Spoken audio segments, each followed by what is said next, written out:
I don't think I need to do I need to have a team to set up me a show. This is ridiculous. The amount of people that are waiting for me to go live stream today. Now, Captain Fishtail, he's working on a building in Florida, adding air conditioning to it. So today, today is a new day. Today is a brand new. Oh my gosh, we already got 10 people. We're not even 9 o'clock. We got 10 people watching the live stream today. And so I'm gonna tackle something that I don't know. Maybe if Captain Fishtail, he probably was kidding. Okay, so this box has been here now a whole day, and it's still there. Okay, this box right here. This is a prime example of incompetence. Okay, it's still here. Okay, and it's just basically somebody didn't have the balls to just take these out of this box and hang these up. So what do I have to? I have to do it. Okay, this is the M16. This is the M16 rifle. Okay. This is we sell more of these guns. Let me put it this way. I sell more of this item than I do some slot cars, okay? Just so everybody knows, okay? That I sell more of these, okay? I sell more of this than I do slot cars, okay? Just so you know, okay? I'm not trying to be pompous or flamboyant. I'm just telling you the facts, okay? That I sell more of these, okay, than I sell anything else, okay? Yes. I mean, it's just amazing. Amazing. You're the best salesman ever, Mr. Bryan. And what's his name's being a jerk, trying to brown nose me. He's always trying to gain the system.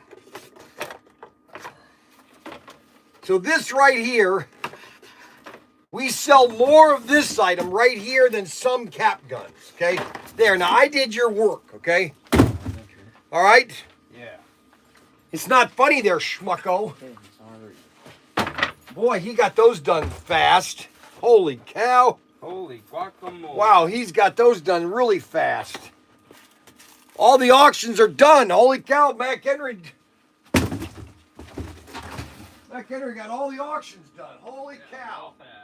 Man, I can't believe it's not even 9:30 and you're finished. Holy cow. Oh my gosh. Somebody ate another one of my chocolate bars. Was that Sarah's eating all these chocolate bars? Unbelievable. Ooh.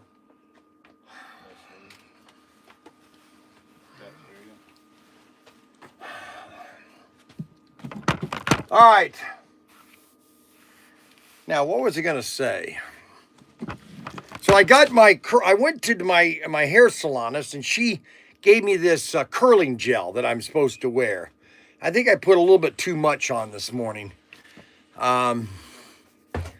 So this, it looks good. All right, so I want to make a statement, okay? And because, and maybe he's kidding, maybe he's not.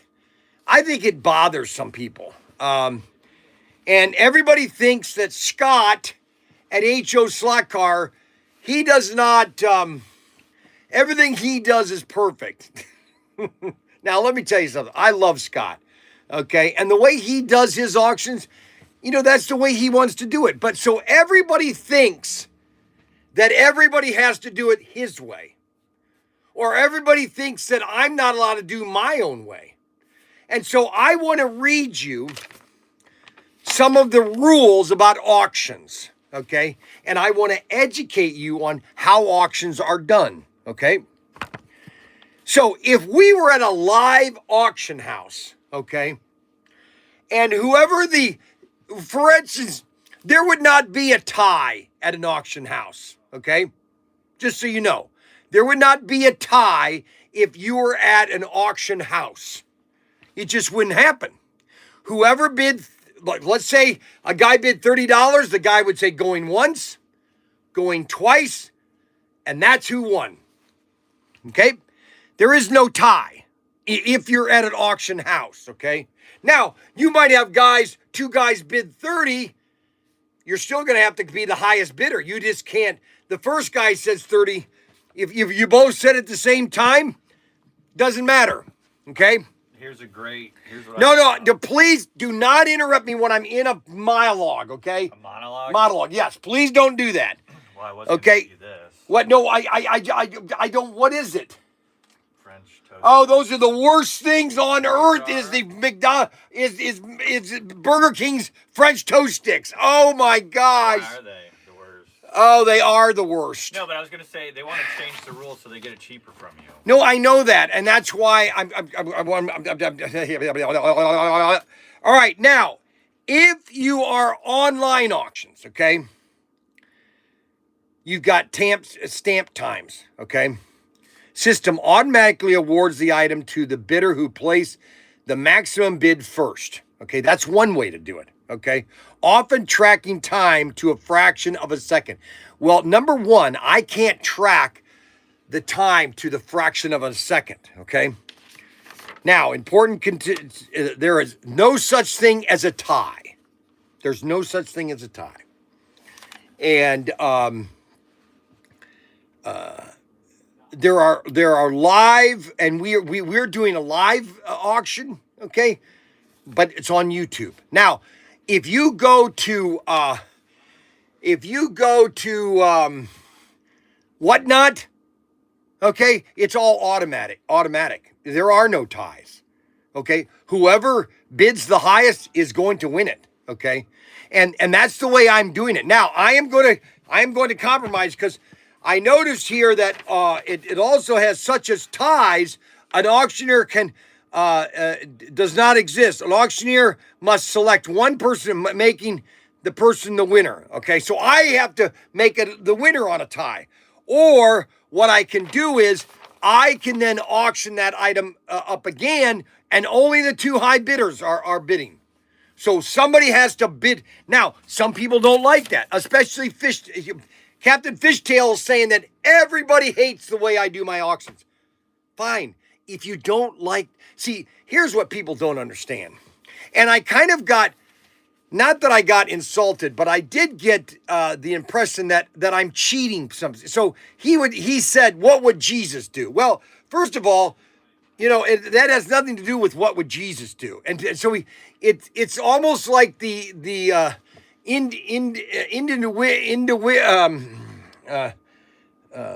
like insulting me, or that I am trying to be a crook, okay? Which is the farthest thing. So if anybody really knew who I was and what I do to a lot of people, okay, all right, and the amount of $2 bills that I give away, okay, to kids around the world, around the country, amount of these that I give away, the amount of money that I give to people that are at the grocery store, that they're moving around their grocery cart and there's no food in the grocery cart, okay? Try that once in a while. Try going to a grocery store and watch people put one item at a time in their grocery cart. And they're about ready to check out, and they've got like 3 items because they have no money, okay, to buy any food, okay? Try to do that. So when somebody insults me, because that's what it is, it's an insulting, that I am cheating, or that I am being dishonest by not giving that to the person that was the first one to bid $30 and not I want an extra dollar. No, I want to make it fair. I want both people to, if you both bid $30, I don't care if you're the first or not last. I don't care, frankly. And if you don't like the way I do my auctions, don't attend my auctions, okay? Don't even log in of my auctions, okay? All I know is this, that right now I had 122 people last night, which I've never had 122 people. Never, never, never.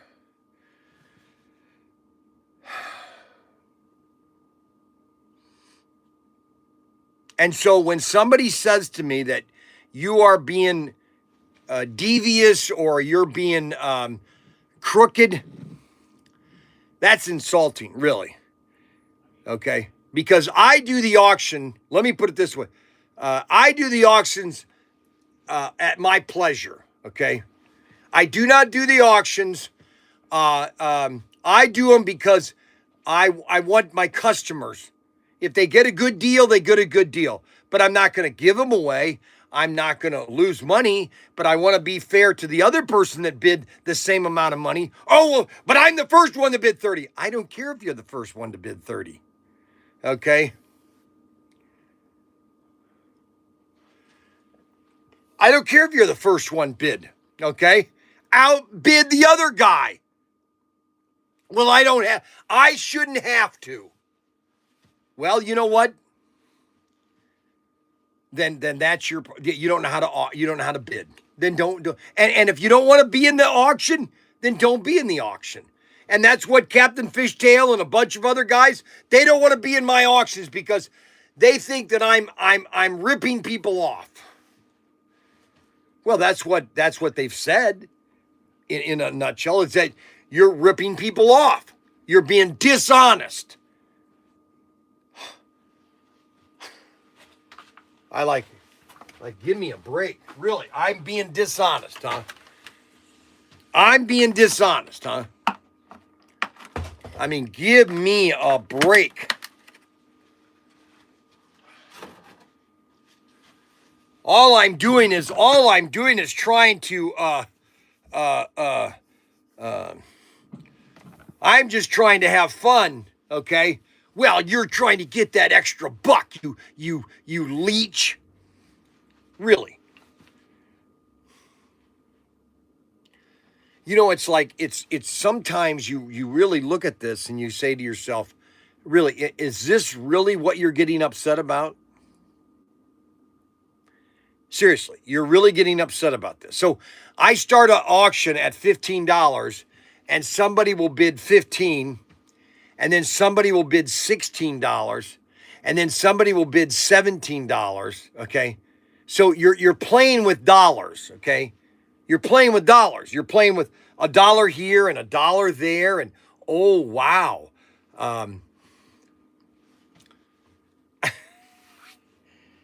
I do the auctions. I do the auctions as entertainment. If I make money on it, which I would like to sell the cars and more than what I paid for them. Let's put it that way. Okay, I like to sell the cars for more than I pay for them. That's my goal, is to always sell them more for what I paid for.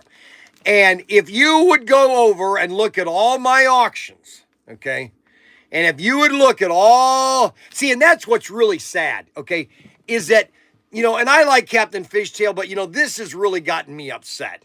You know, there's not too many things that get me upset, but this does get me upset because basically, you know, so you're in an auction and say, hey, how much is this going to be? $20, 20. So somebody's bid $20, okay? And so he thinks like he's got this special privilege where I have to buy that at $20. And if I was the first one to bid $20 and nobody else bids, but another guy comes in at 20, and normally the person that bids $20, and if there's another bid that comes in at the same price, it's normally they typed it in the same time. It's not like and we get that all the time, where all of a sudden there'll be 7 the prices, they'll be the same amount. And so I'm supposed to automatically give it to the first person that came in this. Well, that's not the way it's supposed to be done, okay? And I'm sorry, Scott at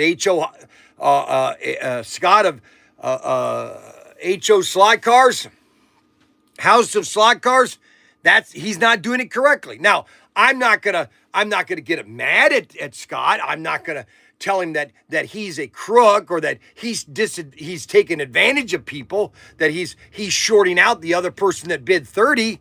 Okay, I'm not, because he might have typed to his in at the same time as the other person, but the other person, because of time stamping and the internet, he might have got it in faster. That's the internet. Okay, people don't understand that's the internet.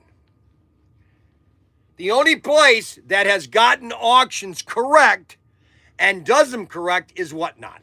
They're the only website that does auctions correctly. Okay?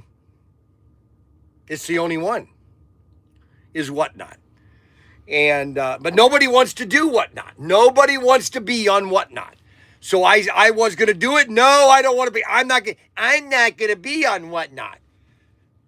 And that's fine. Listen, I can't believe I'm dealing with this. But this is part of the fun, okay? This is part of the how I have I have grown men that I'm not going to participate in the auction because, okay, so they're not participating in my auction because they believe the first bid should be the winner, okay? Whatever number, if there's a tie. And they don't believe in there's a tie. Okay, so if 2 people bid $30, that the first guy that put that 30, he's the winner automatically. He's the winner. But they're not thinking, well, what about, all you have to do is outbid it by $1. No, we can't do that because that then drives up the price, and that's unfair.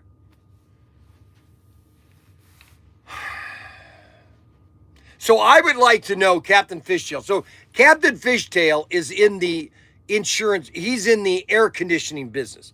So I'm sure that if he bidded, so he would probably assume that, let's say that a customer called Captain Fishtail and say, hey, Captain Fishtail, we'd like you to do our air conditioning. I'd like to get a quote, okay, a bid for our auction, for our air conditioning. And Captain Fishtail inserts or gives his bid, and his bid is so much. And his was the first bid, okay, and so that his bid is in, okay, and then all of a sudden another guy comes in and sends his bid in, and it's the exact same amount, okay, exact same amount, okay, and so Captain Fishtail would say, no, I'm the first bid, so I get it. Okay, I get it. I'm the one that gets it, okay?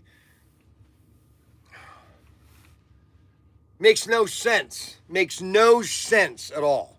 Now, you can have your opinion, okay? At least another 30 minutes. Let's see. How long do we have to hear about this? You guys are so funny. Oh my gosh. Yes, another 30 minutes. I'm going to be talking about this for another 30 minutes, okay? Very good. I love that. Mr. Hickson's. Oh, Mr. Hickson's here. Now, so if I start, I don't like you. Let's see. If I don't like you, I must match your bid. The second bidder could be bidding just to inflate the first bidder. Exactly, Bryan. Don't take them on. Oh, you guys are amazing.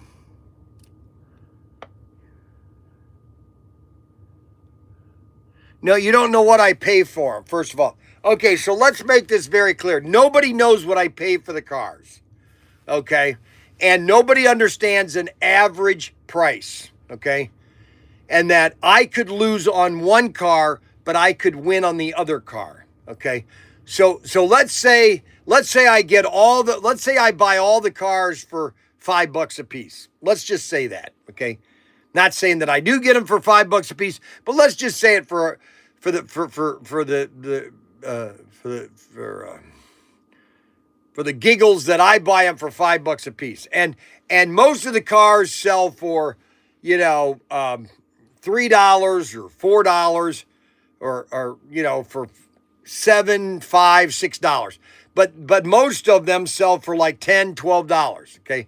So it's the average price. Okay. It's the global price. So let's say that I had 10 cars that sold that I paid $5 a piece for. So 10 times 5 is what? $50. All right, so it cost me $50 to do 10 auctions. That's what my cost is in it, $10 or $50. I made $100, okay? That means I doubled my money, okay? Now, on some of those auctions, I might have just made $1 or $2, but the other ones I made a lot more. But I don't, okay. I don't do the auctions to make money. I do the auctions as an entertainment, as a bonus to my customers. But a lot of you, I guess, just are offended that I do it. And I honestly don't know. I just, it's something that just doesn't click in my head. It really doesn't. It doesn't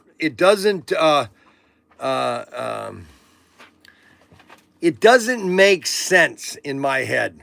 Okay.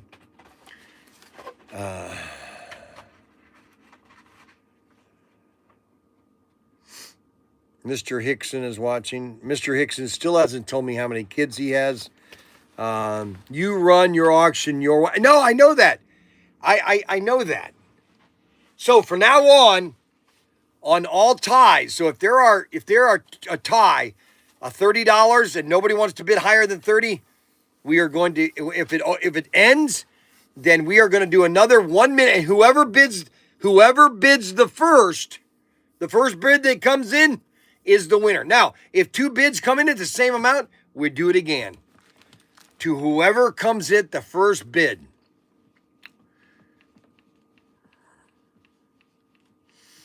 But that's funny. Anyway. So that's the deal. I don't know what else. Now we got something happening on Monday. All right, so I want to talk about two things. There's a new movie that's coming out that I want to talk about. And now I'm a very sci-fi guy. I love science fiction. I've always loved science fiction ever since I was a kid. Okay, I've always enjoyed science fiction, and it's just something I love to watch. Now, I was watching something about what was the guy's name? He was a physicist, I think he's not a physicist. Maybe he's a what is he? Was he a physicist or a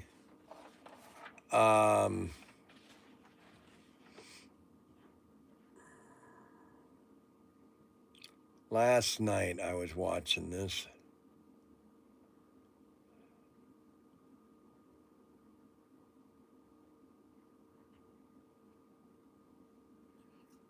Hold on a second.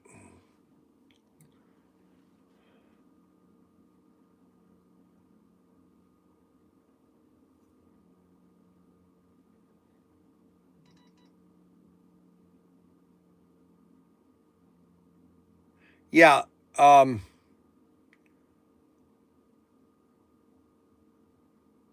Why returning from Mars is impossible. Who was that guy? To the deepest point I want to make. The point about systems in physics, we talk about isolated systems, but in reality, nothing is isolated. You are not separate from the Earth.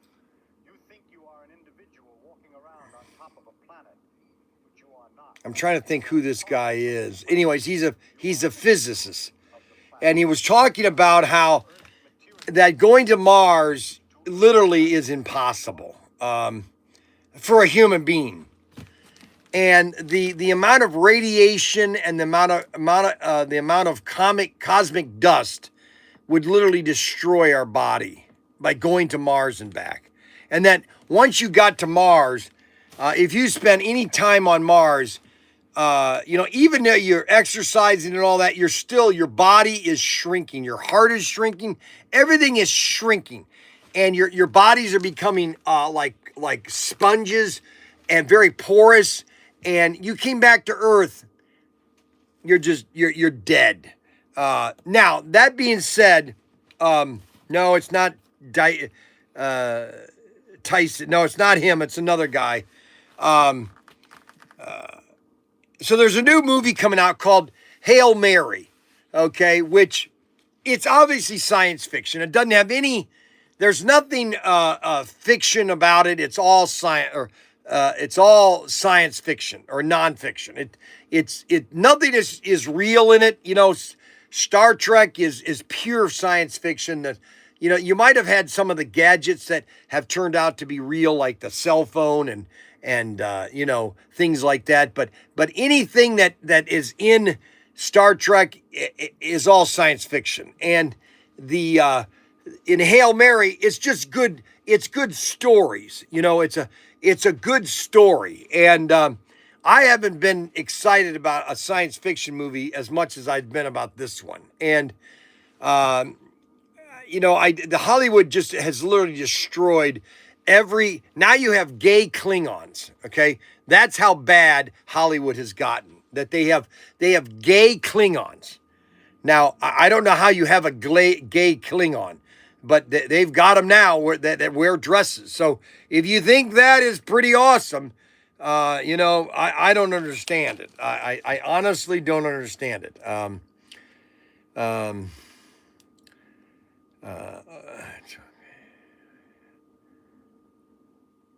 So Hail Mary is a new movie. It's coming out March 31st. I'm very excited about seeing that. And I'm going to let you guys know.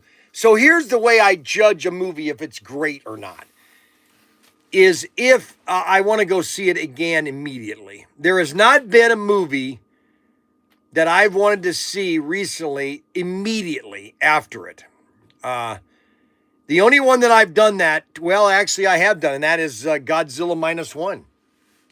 I took my grandkids to it, and then Godzilla -1, the black and white version, I went to see that one, because Godzilla 1, Godzilla -1 was made for $15,000, okay, and it outdid, or something like 15 million, I think. Yeah, 15 million. And it outdid any of the Hollywood Godzilla stuff is garbage, okay? Every Godzilla movie that was made in America is garbage. Garbage. Especially the last one is just absolute garbage. Gay Klingons. Why? What did you walk into? Gay Klingons. Oh, that's right. Godzilla -1. Godzilla -1 was made with $15 million, and it was the greatest Godzilla movie to date. Okay, and that's saying a lot because I've seen all the Godzilla movies. Okay, and that is the best Godzilla movie to date. Okay, to date. Just absolutely awesome, that movie. I think one of the neatest things in that movie is when the Japanese guy is flying his airplane and he's flying around Godzilla, okay? And just really well done. Gay Klingon is what Bryan had when he shat himself. Back to slot cars, please. Okay, James, I will get back to slot cars. Now, just so everybody knows that that this show is about what I want to talk about. Now, I try to talk about what you guys want to talk about, but I also talk about things that entertain me too, okay? And just so you know, just so everybody knows, just so everybody has a picture, okay? Now,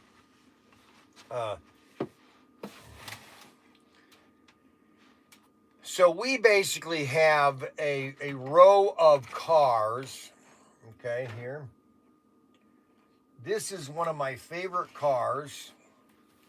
So James want me to talk about slot cars. Mr. Hickson. See, Mr. Hickson still, what happened when you get your, see my perm, see my nice perm? What do you think?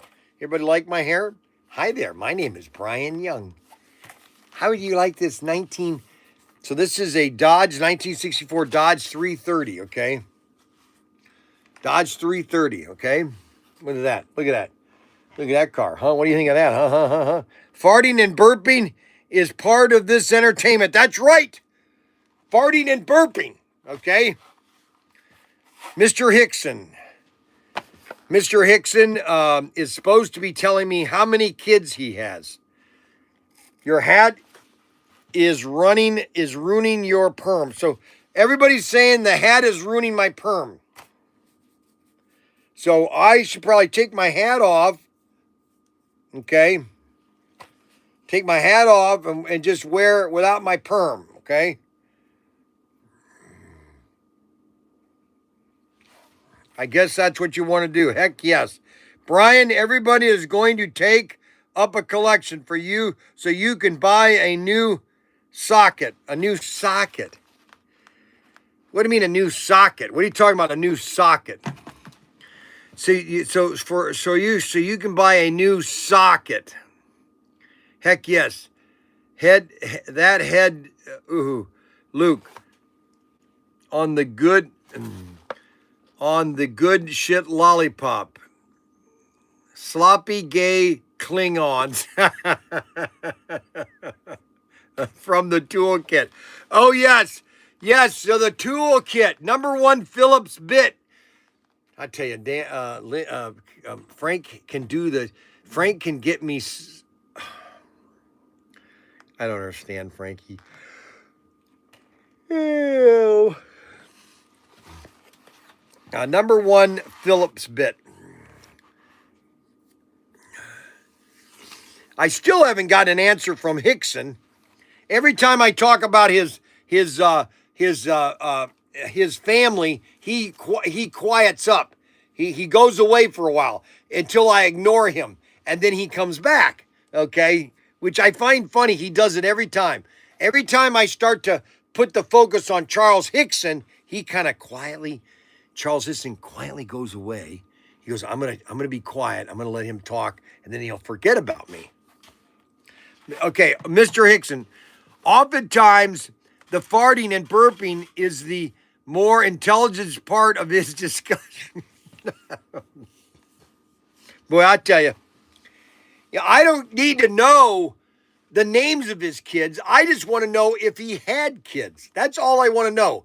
It will tell me everything I know about Charles Hickson if I know if he had any kids.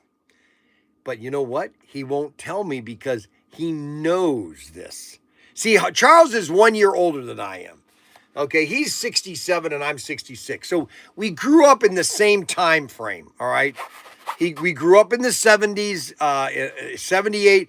I was actually held back. So, I mean, I would have actually graduated a year early, but because of my dyslexia when I was in elementary school, I was held. My mom put me back a year. So I was 19 when I graduated high school.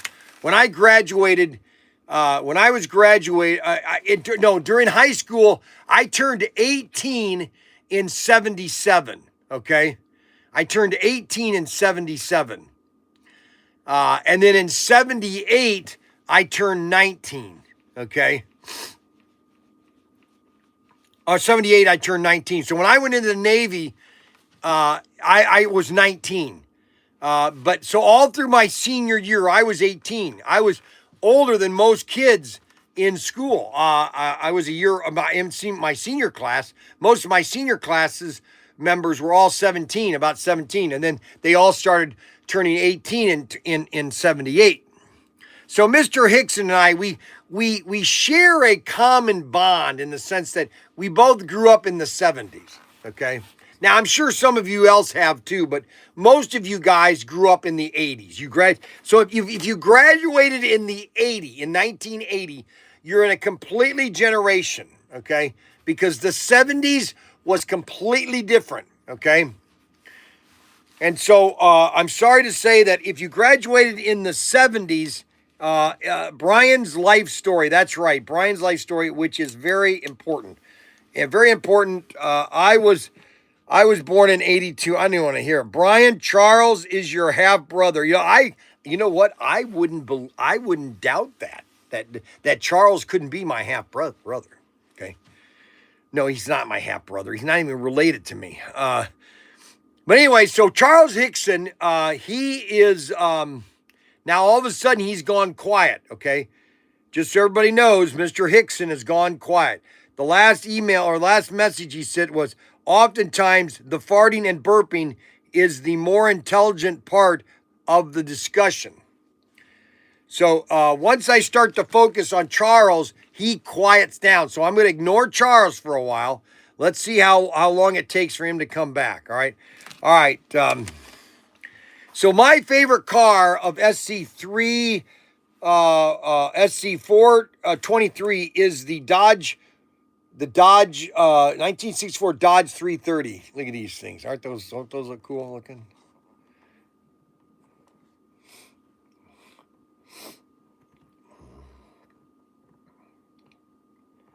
It's all about the fish. That's right. It's all about the fish.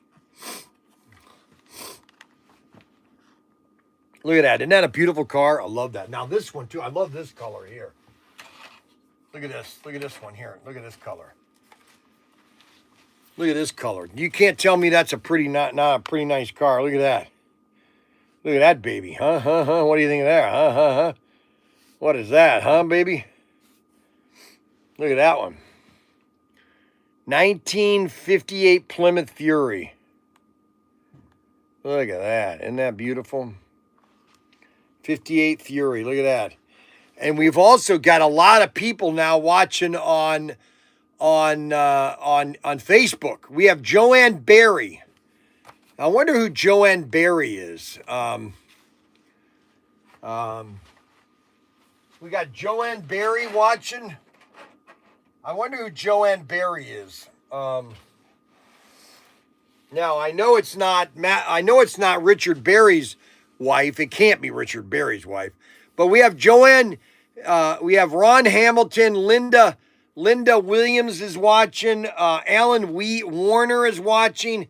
We've got Joanne, Kenneth Ingras, Elizabeth. We have a bunch of people on X that are watching. Okay, not X, but Facebook. Nice car. It is a nice car. Bryan was 18 in the 6th grade.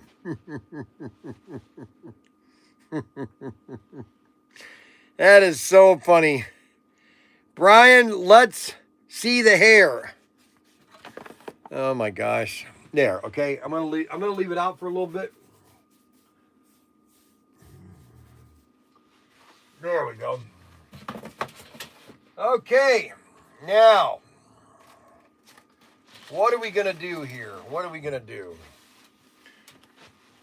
So we've got lots of cars. Now, the one thing that we're getting low on is the semi.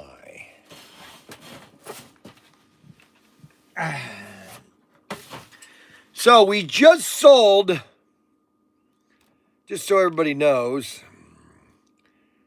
how many of these do we have left? The Golf Peter, we have 108. We have 108 of these vehicles left. Hello, Bryan Young. Can I help you today, please? Hello, this is Wong from Wong Chinese. Yes. I have an order of orange chicken, beef Yes. broccoli, Yes. sour chicken lo mein. I love it. I love it. Ribs. It's great. I love it. I love it. I love it. This is the number you gave me for order. Yes, Your good, order is very ready good. For half an hour. Good, good, good. I want it now. Please ship it to me right now. Thank you very much. No, please, no. This is the number you give me on the order. You need to pick order up. I know you need it delivered. I need it delivered. Please deliver now. Cannot deliver. Yes, you have to deliver. You have to come. No, you told me. No, you told me you would delivered vehicle. Don't order ever again. No, please, listen. Please ship it to me. Terrible person. Please ship it to me. Please deliver. Please. I will pay you $100. Order then. I will pay you $100 if you A deliver. stupid person, I will not pay good you. person. I will pay you $100. Ugly and you don't eat Chinese food. I don't eat. I'm ugly. No, you're ugly. You're ugly and you no good. You've just been pranked by prankdial.com. Really? Unbelievable. Prankdial.com. Oh my gosh, I have to deal with all these prank calls now. So, let's see if Charles Hickson got back online because I had been ignoring him. It wasn't me, I promise. Oh, it was you. I know, Adam. It was some Ting Wong. Some Ting Wong. Bryan, your phone response is funny. I'm laughing. You know what happened? I told everybody yesterday. So I had a telemarketer call me, not a prank. It was just a real telemarketer. He called me Monday or Tuesday. I was making pizza at the house. And they called me and I go, hello there. Can I help you too, please? Would you like to talk to my manservant? And they go, can I talk to Bryan Young? I go, I'm sorry, Mr. Young is not available. I'm his manservant. Can I help you today, please? Well, we'd like to talk. I said, he cannot talk right now. He is sleeping in his lounge. Can I take a message for him, please? And so then he goes, no, thank you. Have a nice day. Goodbye. And they just, hung up. And so from now on, I'm going to be a manservant. I'm going to be an Indian manservant. My name is Rahi, and I work for Mr. Young. Can I help you today, please? They both, okay, so listen. We've got some good news, okay? We've got some good news to tell you. That the Golf Tanker, we have 108 of these left, okay? 108, okay? Now, if anybody understands how many that is, it's like peeing in a pool, okay? You're never going to know that the pool was peed in, number one. Okay, let's make this very clear, okay?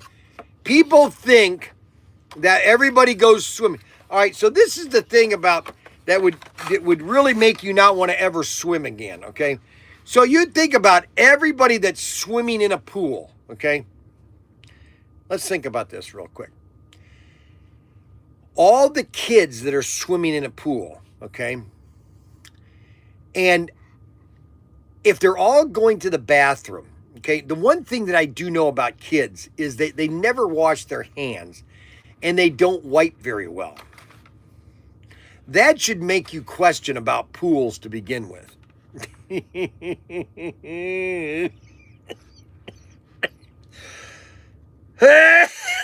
Bryan, any idea of how they spray those cars so neatly assembled type process? Yes, I'll explain exactly how they make these, okay? So this is the Golf Tanker. Okay, look at that. That's the Golf Tanker.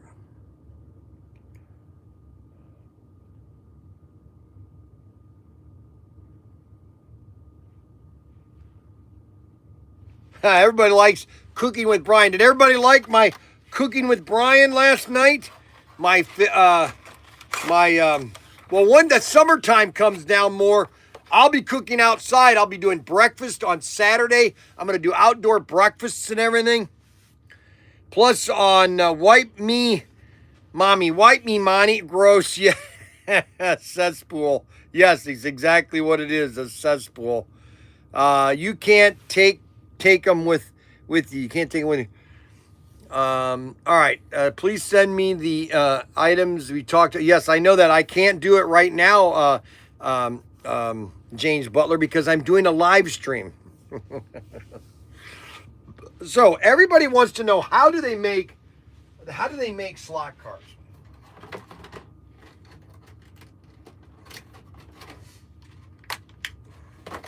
So a lot of people want to know, how do they make slot cars? So here is a Corvette, okay?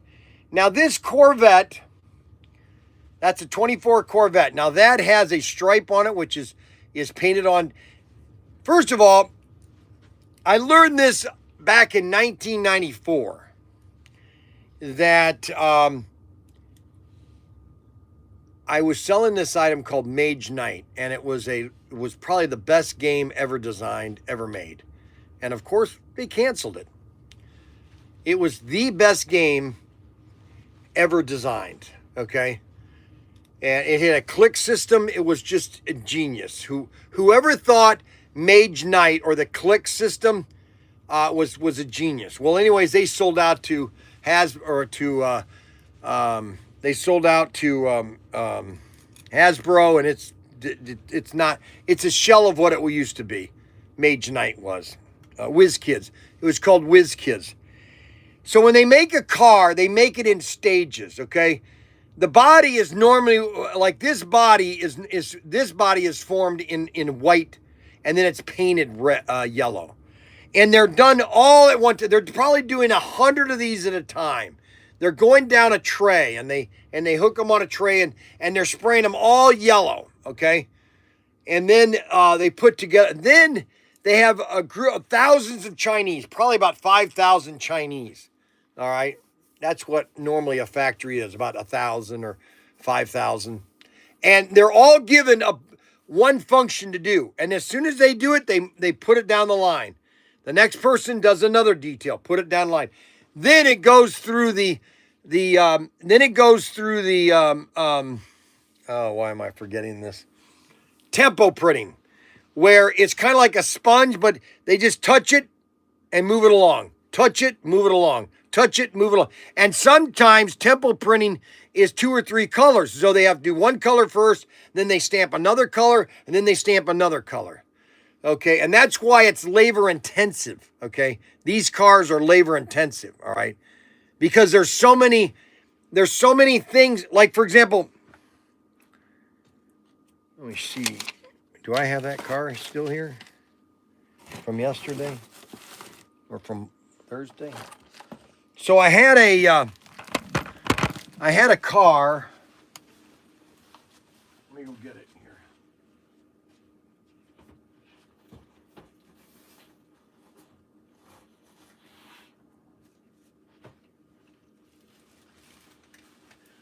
So this car right here was made in the 1990s. Okay, this was made in Great Britain in the 1990s. It has very few parts, but it's all molded in one plastic, red. That's it. And then all these decals were all tempo printed. So they got one car, they went like that, like that, like that, like that, like that, like that. And so this car is not as labor intensive as this car is.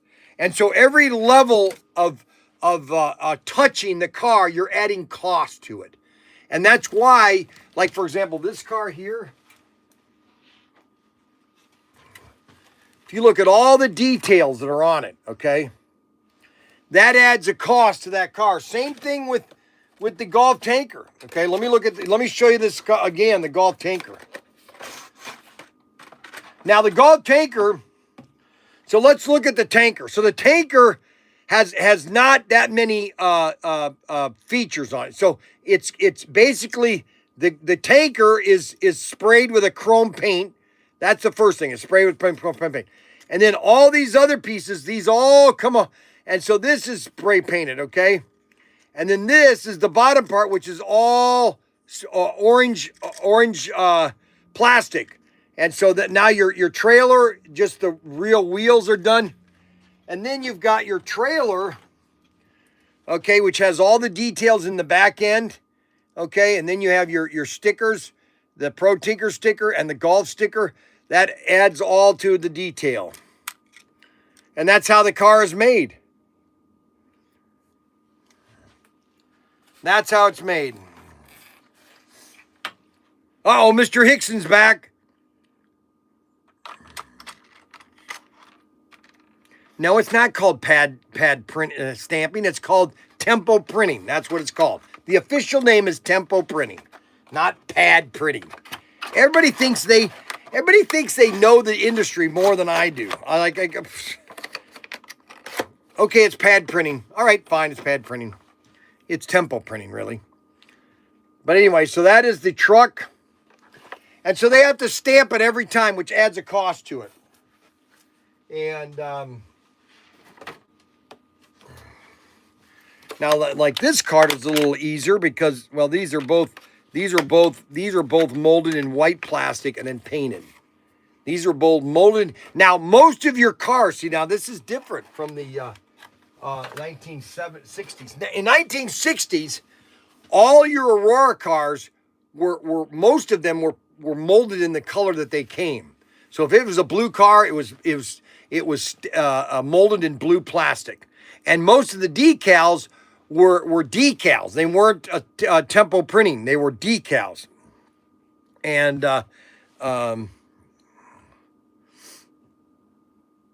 no, those were not old. Those were new molds. They made new molds. Okay, when Tom Lowell created, he just started buying all these molds. You know, he just started making new molds. He invested a lot in new molds. Good morning. I received the two packages from PTT this week. Thank you. You're welcome.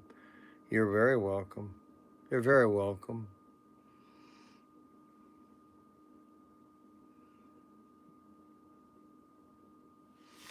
So that is so the amount of touches that you have on the vehicle is, you know, adds cost to it, okay? And unfortunately, that's just the way the industry is, and you can't really get away from. This is where everybody says, "Well, we can't do that in America." And I say, okay, well, why? Why can't we do it in America? Oh, well, because of the cost and the overall labor costs, and then these will cost us, you know, $50 a piece, and there's just no way we can do it. Really? So there, you're telling me that there's no way we could ever do it in America? That's what you're telling me. You're telling me it's impossible to make this vehicle in America at the same cost that China's doing. Even adding the shipping costs all the way across the ocean and all your cost over there, you're telling me we can't do this anywhere in America. That's what you're telling me. And see, I would just say to somebody like that, man, I don't want to ever go in business with you, because if you have that much, and that's the right now is I'm questioning my son. So Ryan, we had our meeting on Thursday, and Ryan, he's just like, oh, the economy, blah, blah, blah, blah. The economy sucks, the economy sucks, the economy sucks, blah, blah, blah, blah, blah, blah, blah, blah. Like one thing after another. It's just like, holy cow. I guess I'm living on a different planet, okay? I look at my sales. So my sales at Protinkertoys.com, we're up 45%. We're up 45%, okay? Just so everybody knows. We're up 45%, okay? So if we go for the last year. Last year, we are up in sessions.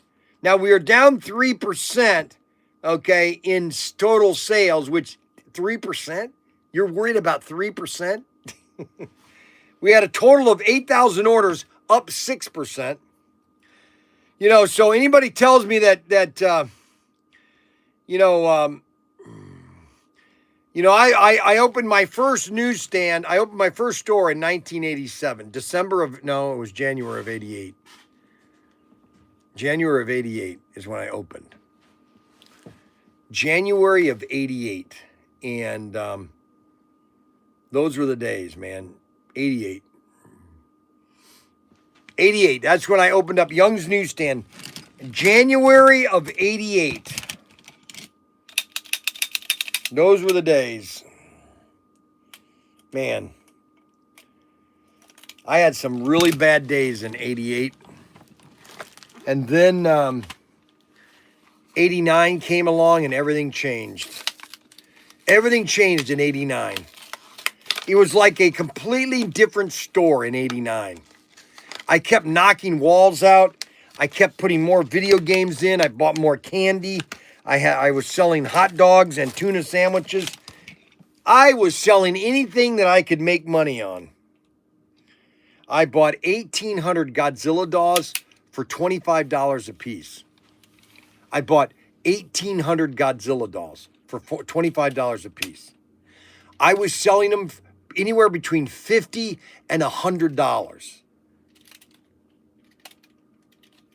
That was probably one of the best deals that I ever purchased. Was the Godzilla dolls by Bandai. They were a custom. They weren't Bandai. They were a custom PVC thing, and it was two pieces because of the tail, and so the box. Oh man, I wish I still had those. Oh my gosh. Matter of fact, I had to. My store.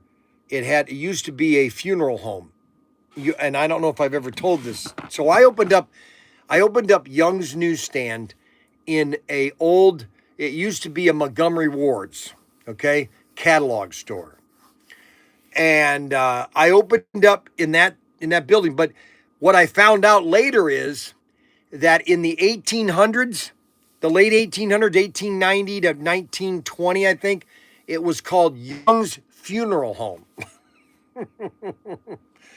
Can you believe that? Young's Funeral Home, and now it's Young's Newsstand. Go figure that. And in the back was an elevator shaft. Well, I got 1,200 of these Godzilla dolls, and they were all in their boxes. I had to stick them all in that elevator shaft. All 1,600 of them. Those were the days. Man, I had so much fun with Young's Newsstand. You know, I had so much fun at Young's Newsstand. That's where all my kids, that's where Ryan and Kimberly grew up in, Young's Newsstand. I sold it in 96. Ryan was, 8. Ryan was 8 years old when I sold it. Now here's another nice car. I do like these cars here. Both these Suburbans, the 57 Suburban from Thunder Road. These are nice looking cars, the Thunder Road cars.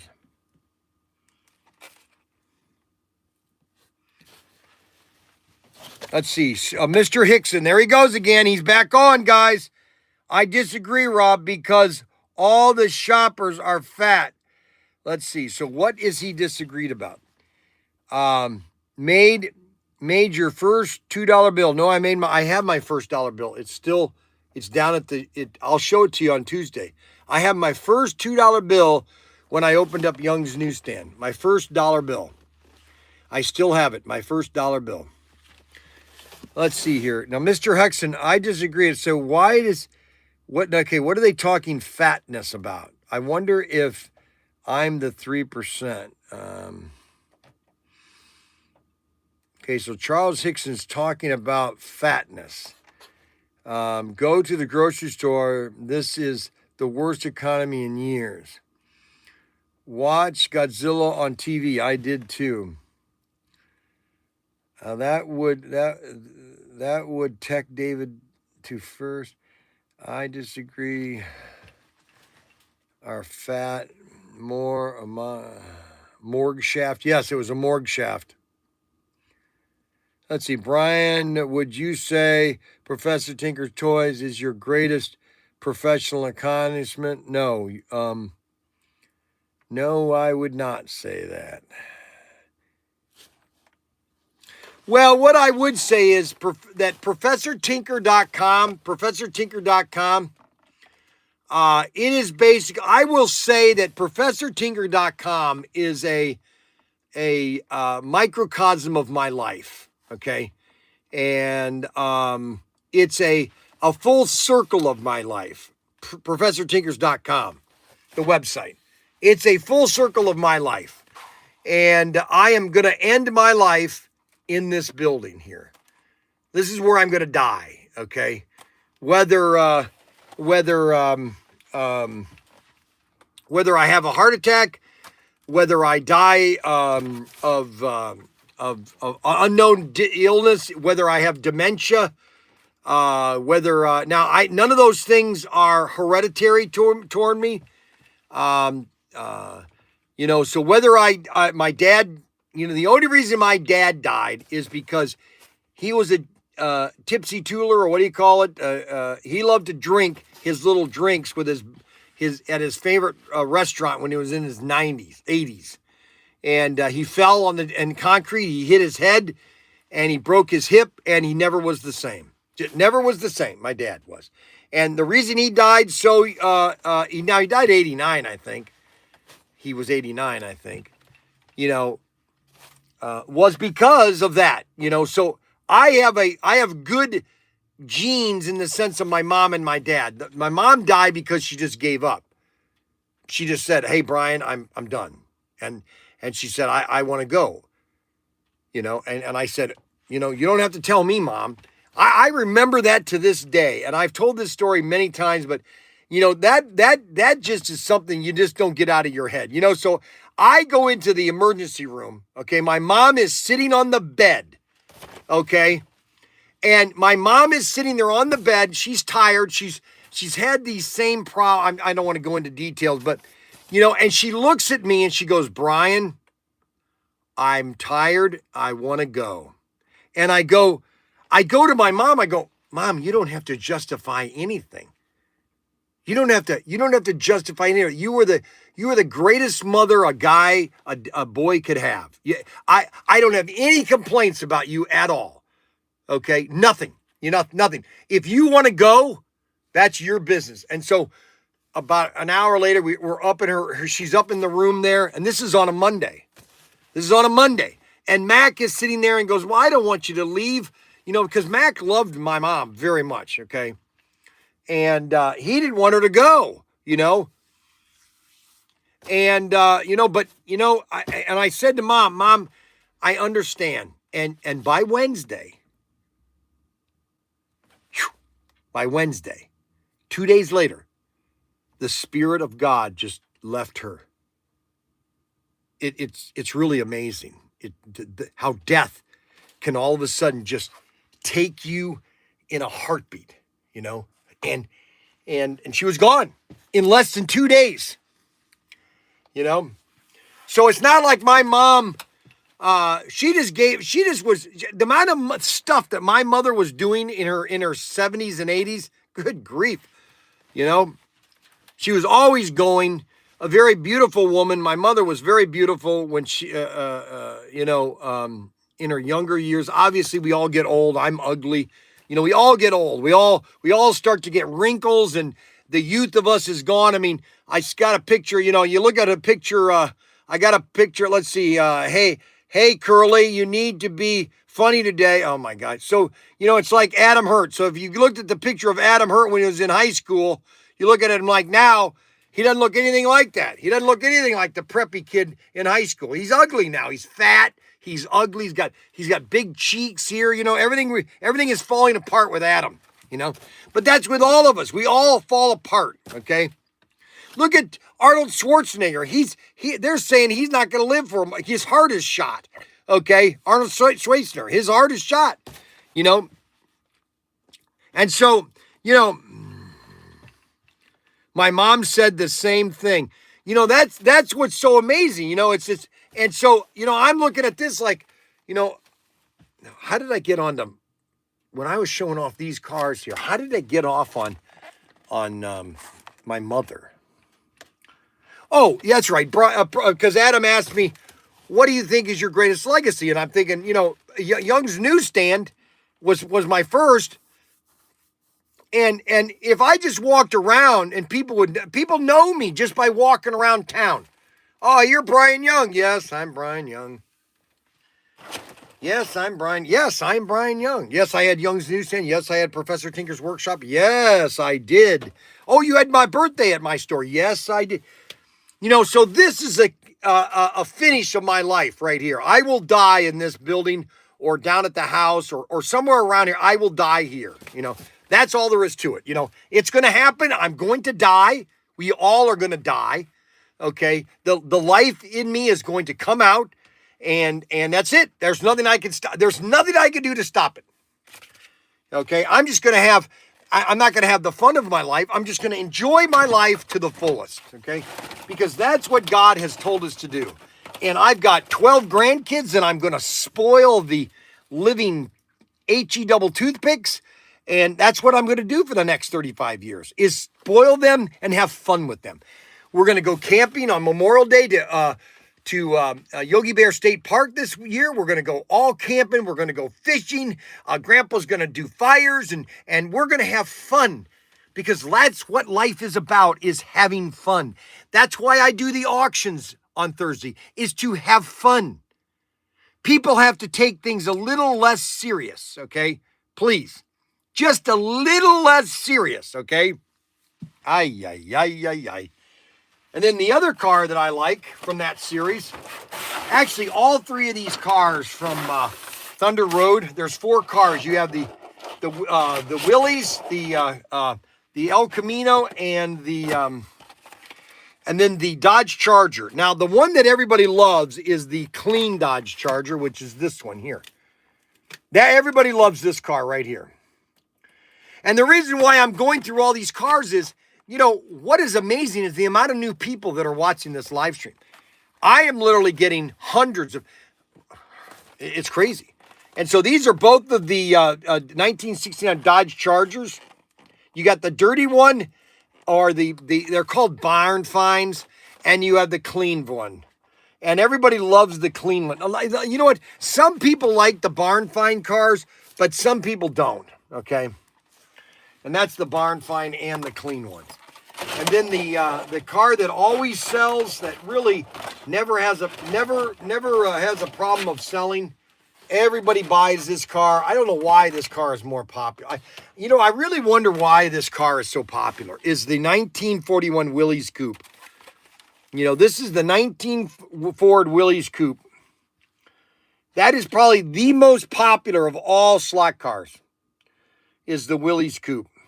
Thunder Road. Again, beautiful set of cars. Now the other car,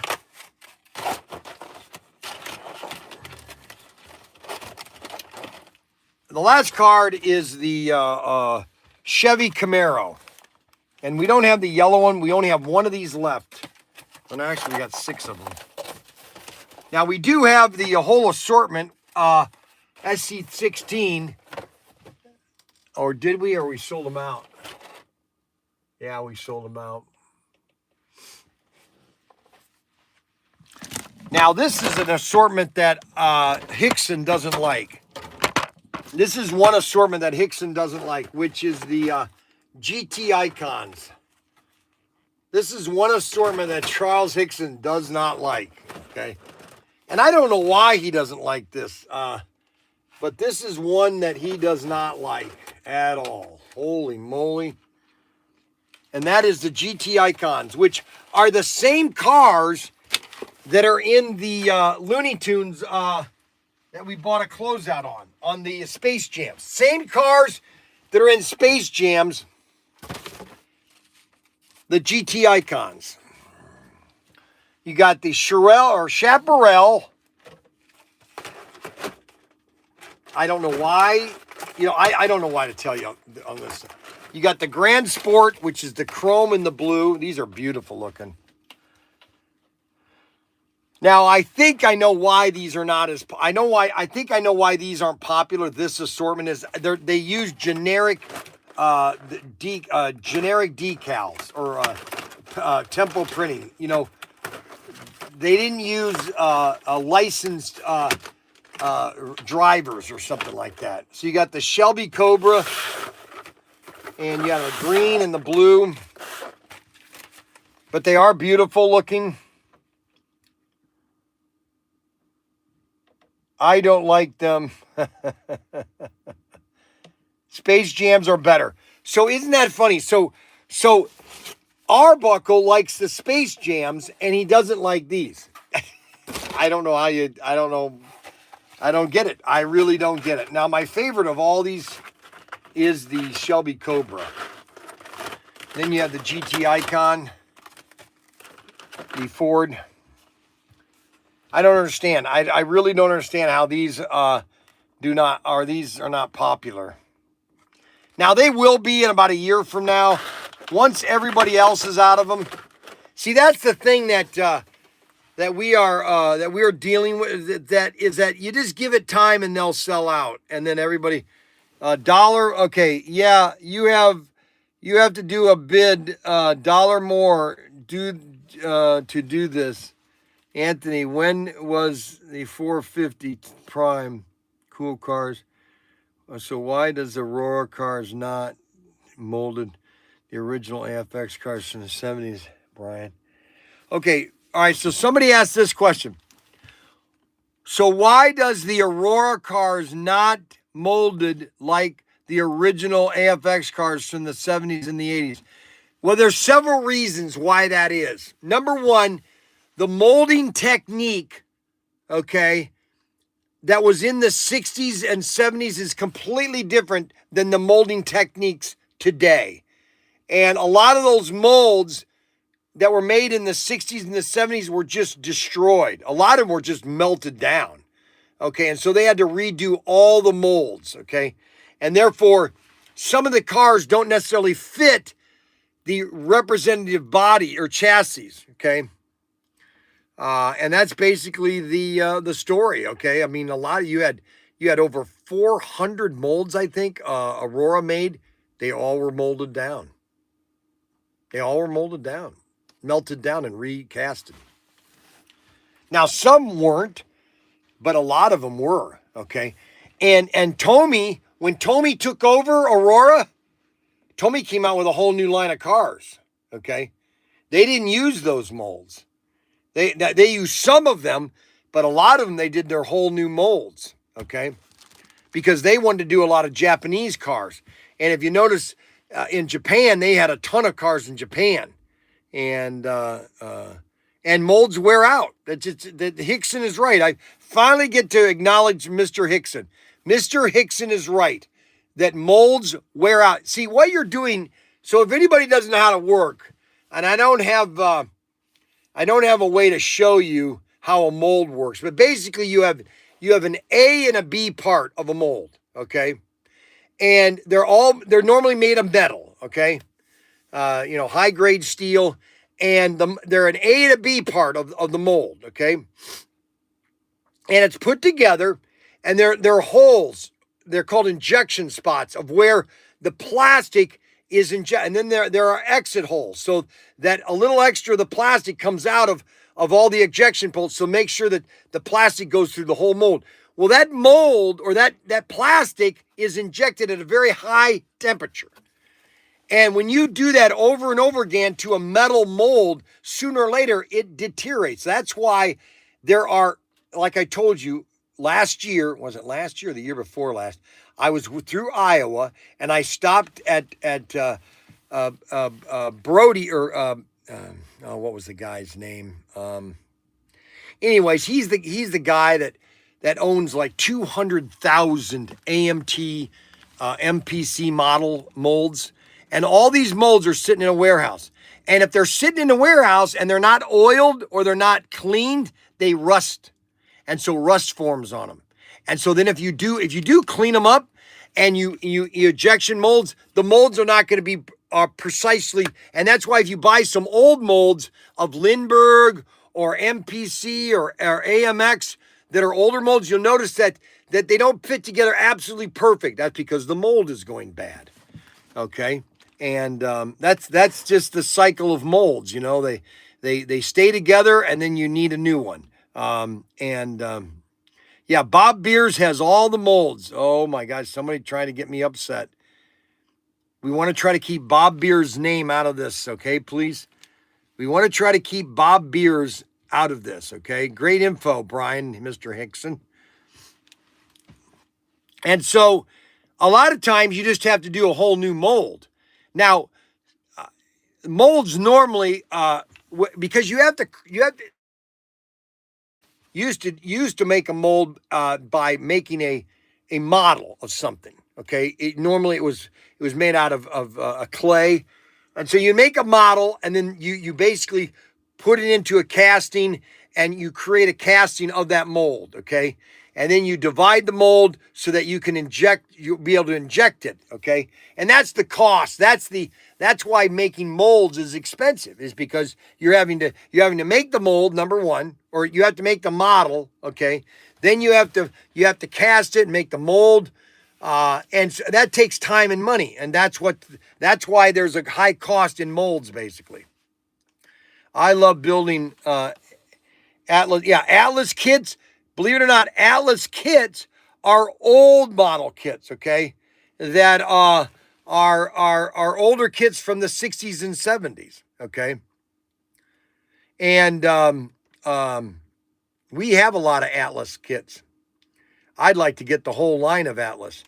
Did round 2 make new molds? Yes, round 2 did make some new molds. Round 2 bought AMC or AMT and Ertl, or not Ertl, but MPC and Polaris and a lot of other model companies, because they were all bought by Ertl back in the 1990s. See, everything changed in the 1990s, okay? Everything changed, okay? Everything, and unfortunately, our government and our politicians, both politicians, Republicans and Democrats, in the 1990s, we sold out America to Mexico and to China. We really did. Because all these model kits were all made in the United States of America, just so everybody knows. All of AMC's, MPC, Revell, they all were in America. All made in America. Just like this Take Fuji slot car was all made in Great Britain. All made in Great Britain in the 90s. What do you tell me? And then all of a sudden in 2001 and 2, we sold out to the Chinese. We sold out. We surrendered and said, you know what? We're going to let you make everything, and we're not going to make anything. And we sold out. And what do you want me to tell you? That's what happened. Now, there's some stuff that you just can't, I don't want to say you just can't make it in the United States. I just don't believe that that the amount of knowledge. See, here's what Elon Musk wants to do. He wants to basically do a mega press where he wants to make one body at one time, just like you would make a slot car. That you would make a giant metal casting, okay, A and B, okay. This is what you should do, and this is what Elon Musk wants. These mega presses, and you basically just put them together. You pour the liquid metal right into that mold, and boom, you have a complete chassis body. Complete body. And the doors and all that would be the only thing that you would add to it. But the body is one piece. Chassis, same thing. You're going to mold one chassis. How much that would reduce the cost? It would reduce the cost a lot. Okay, because they made them based on metric measurements, not imperial measurements. Okay, I have no idea what's good.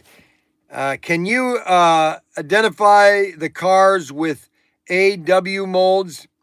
The wheelbase are off, don't match the chassis. Let's see, scale mold. Well, see, the fact of the matter is, let me show you this.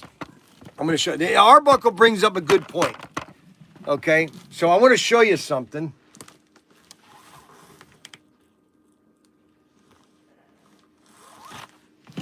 Let me show you something here.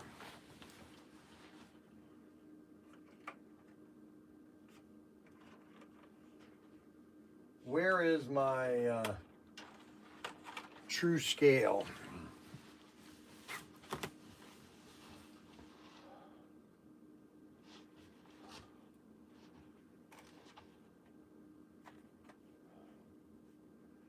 Well, I don't know what happened to it. So Auto World makes what they call real scale, okay?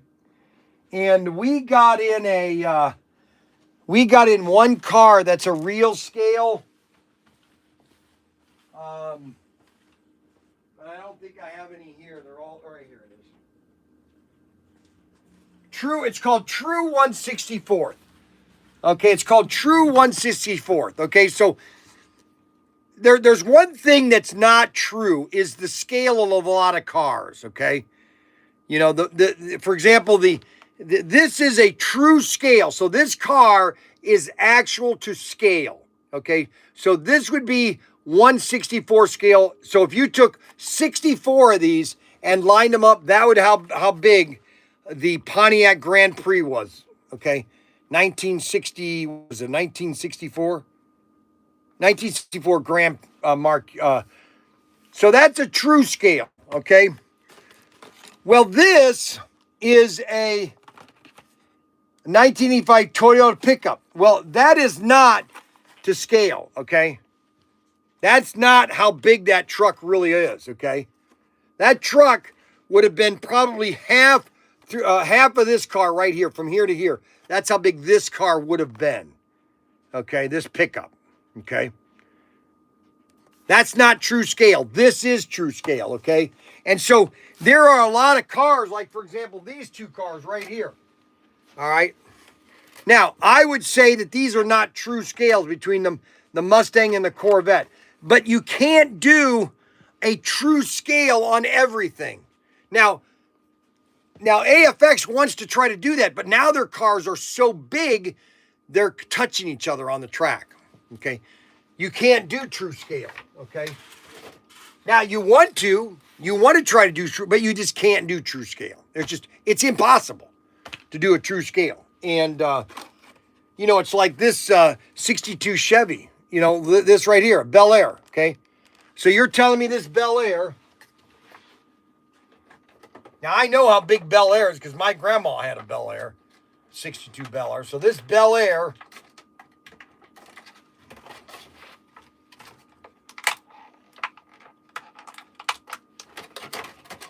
so that Bel Air is almost the same size as a Mustang, okay?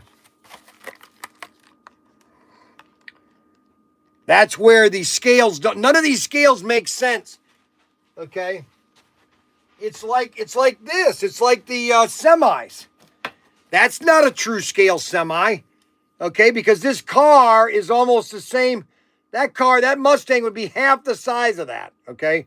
Compared to and that's called 187 scale.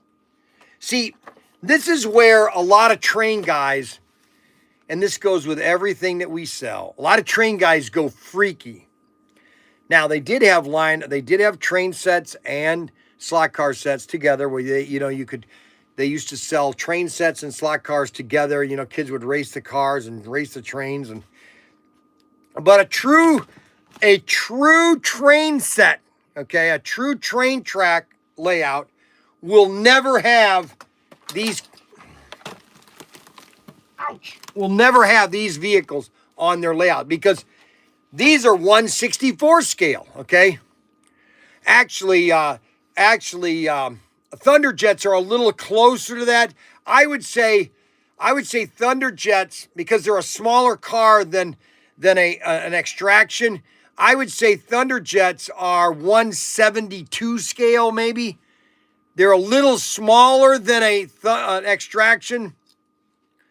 You have to fit the chassis. Yes, exactly. You couldn't put a Nash. If you put a Nash on a 4-gear, that Nash is going to be much bigger. It's basically to fit your chassis.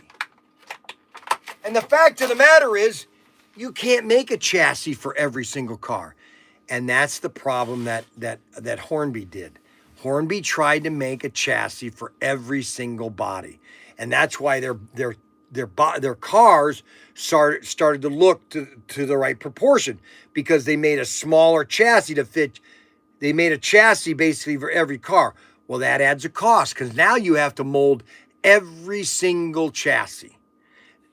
This car here had a universal chassis. This would fit on all of these Take the Hoogie cars.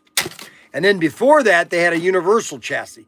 And that's why Eldon had a universal chassis, one chassis for every car, but it could adjust to the different wheel length. Let me show you. Let me go get one. I think I have them over here.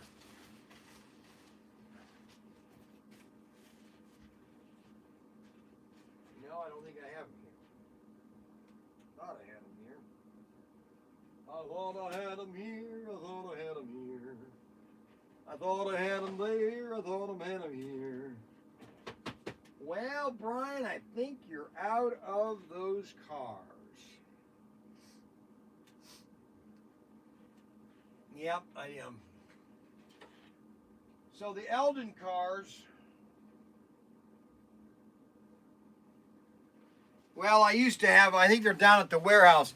So the Eldon cars had an open chassis. It was like not a wireframe, but it was like a chassis, really. And you can move the wheels up or back depending on the length of your car. So you could have a different style car on an Eldon car all through the 60s, okay? And that's why, so the company that started this all was Fly. Fly started to make a chassis or a body or a chassis to everybody, okay? Everybody, they started the chassis. So, this is a Fly BMW. That's a BMW, so that would fit on every one of their BMWs. If they had a Porsche, it would fit on all the Porsches. That was not the case before, okay? You would have a universal chassis that would fit on everybody. And this is what changed. And then Fly started this, and then Ninko was the second. Well, Ninko and SCX they were the second ones to do it, okay? Because, and I don't have the car here. I have a yellow Porsche 911 that's SCX. That was one of their first cars that they made in 1997, okay? So, adjustable, that's what it was. Great info today, bravo. Well, thank you very much. I'm trying to do a different show today. You know, you guys ask questions, and I don't know all the questions. I'll admit I don't know everything, but you know, I do know a lot. I wish I had one of those chassis to show you.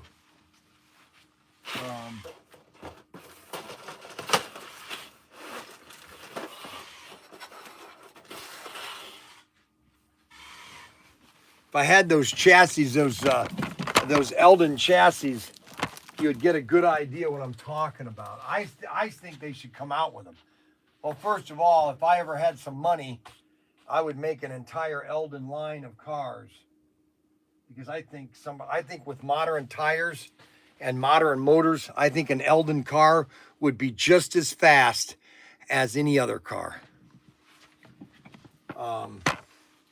And I don't know where all the Eldon cars went. Shoot. I had them here. Had them here. Had them there. Had them everywhere.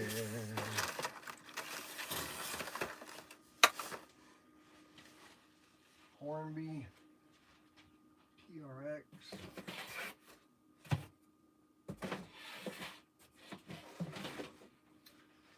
Well, I don't know where they went.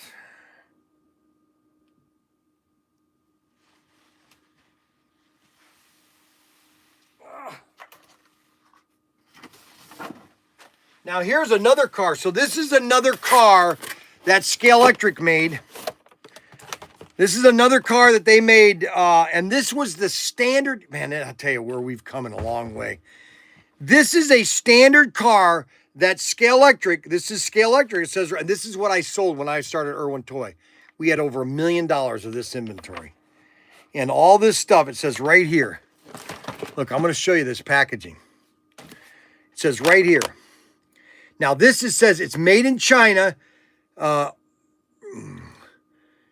printed and packaged in Canada. So the car was made in China, but all this packaging, it was all, and this was in 1996, I think. What year was this?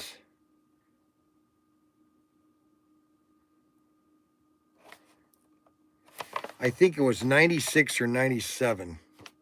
It's right there. It says Irwin Toys. See Irwin? I sold millions of these things to retailers back in the 90s. So this car right here, I've got over 500 of these cars. And this was a standard chassis that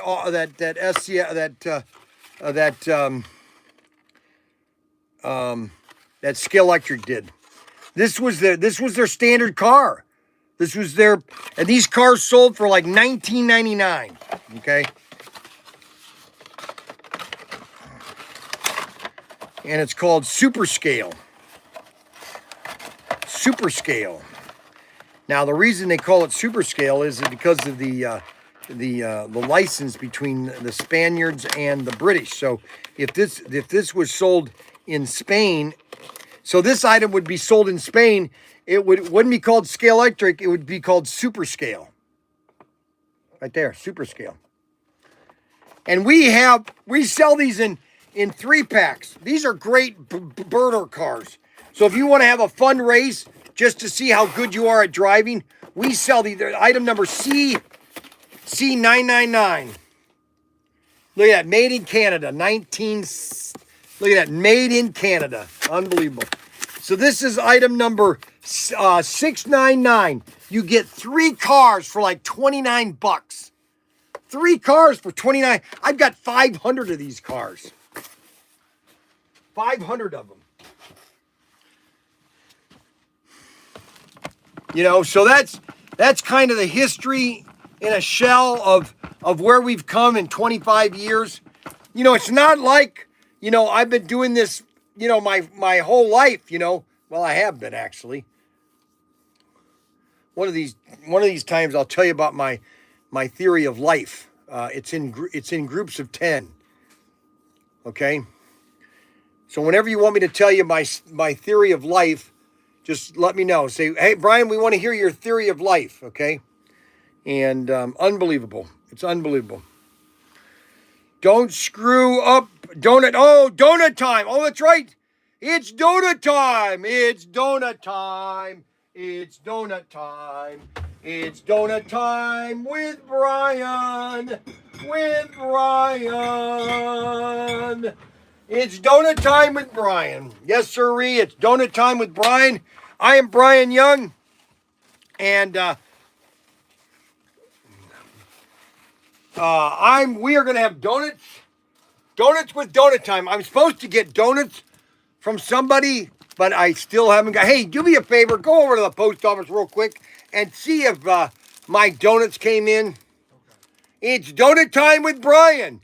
It's donut time with Bryan. It's donut time with Bryan. It's donut time with Bryan. With Bryan.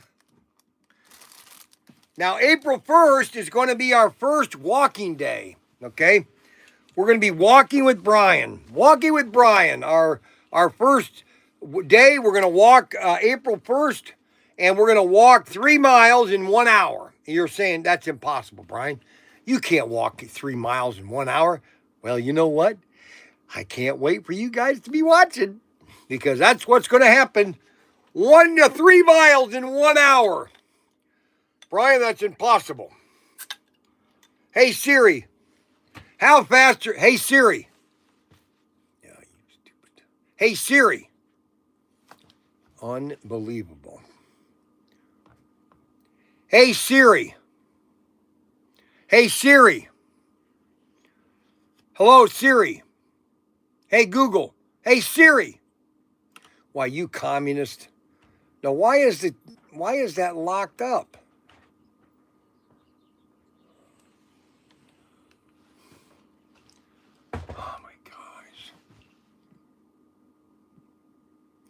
Hey Siri.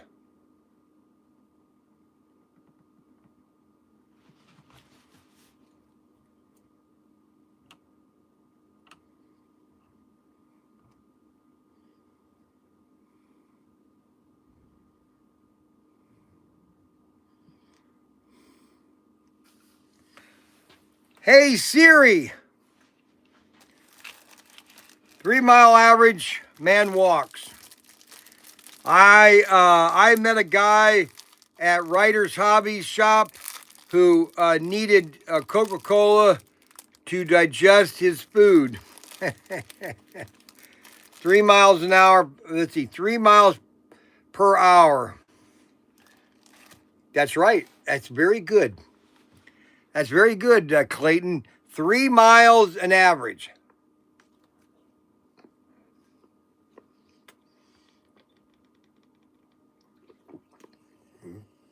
Oh, look at that.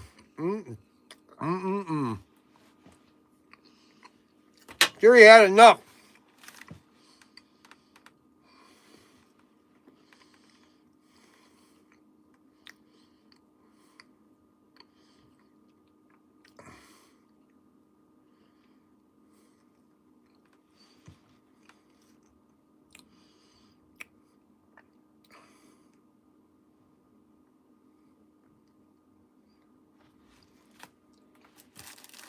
It's donut time.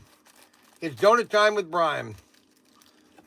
So let me give you the history of slot cars in a nutshell. All right, I'm going to give it to you in a nutshell, okay?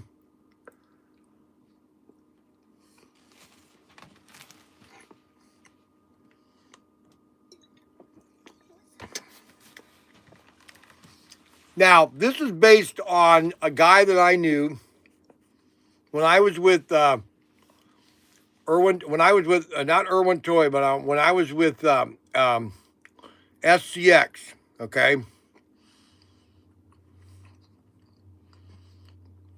And we went to, this was 1996, and we went to his house. He invited us to his house, and he was a slot car enthusiast. And he invited us to his basement, and he has all these slot cars. And he brought down this set and said, this is an original 1950s scale electric set. And he said, do you notice anything different about the track? And I looked at it, and I said, no, it's got I noticed the rails are kind of like a train set rail. They're a solid piece of metal. And then he turned it over and says, what does this look like? I said, well, that looks like a tire. He goes, it is. So after the war, Scale Electric, Hornby in England, they had all these B-29 bombers, all these bomber tires sitting around. They didn't know what to do with them. So they started cutting up track, sticking metal in them till they'd connect, and wires for the track. And that's how they made their original Scale Electric race sets. And they were 1/24 scale. I'm sorry, 1/32. And then, that was in the 50s. And then late 50s, you had Aurora start to come in with the vibrator. Everybody's trying their own designs because DC was very popular. And then all of a sudden, AC came along, and that's when they changed over to the Thunderjet chassis. And then America, you had Eldon, you had Strombecker, you had all these American companies that were making all these 132nd and 1/24th cars. And slot cars was everywhere in America. Everywhere. I mean, you couldn't go around a block and you wouldn't see a racetrack.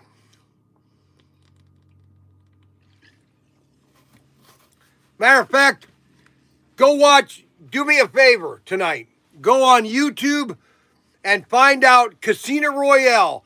1960, I think in 1967, Casino Royale with David Nivens. It had Jim Hudson, had Ernest, it had the greatest director of all time, Orson Welles, everybody was in that movie. William Holden was in the movie. Peter Sellers was in the movie. And in the scene of the movie, they have a giant scale-electric race set up. Go watch the 1966 Batman, Bruce Wayne. He sets up this giant 6-lane racetrack, 1/24 scale, or 1/32. Huge. Slot cars were huge in the 60s. Hey Siri. Now why is my Hey Siri's gone? Something's not right. Hey Siri.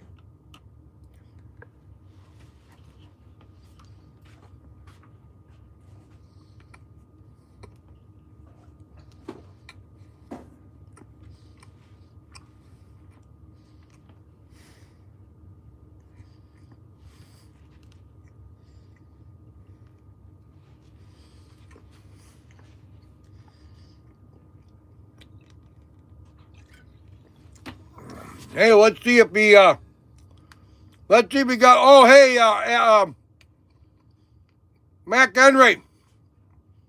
Mac Henry. Yeah.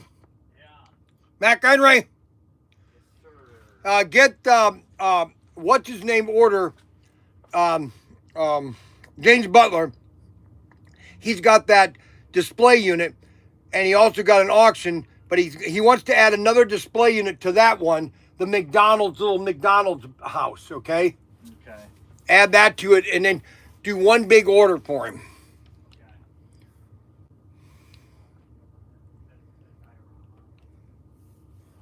Okay, so we got most of the auctions in. Most of the auctions are in.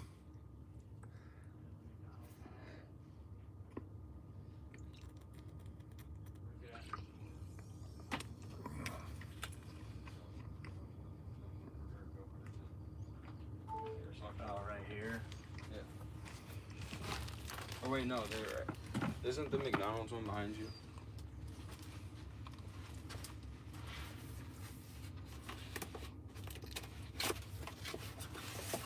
It is, right here. Thank you. You're welcome.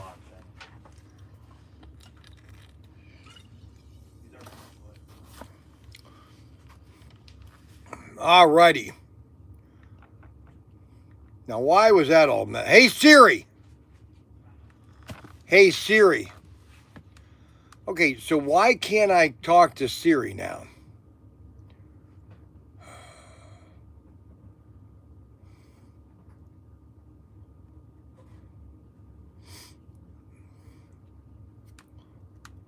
General.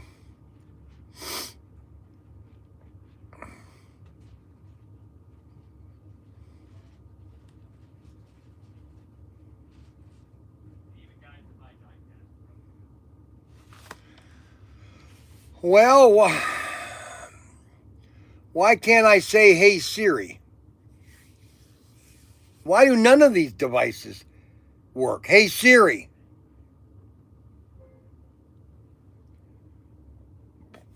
What was the population of, hey Siri? It's on, everything's on.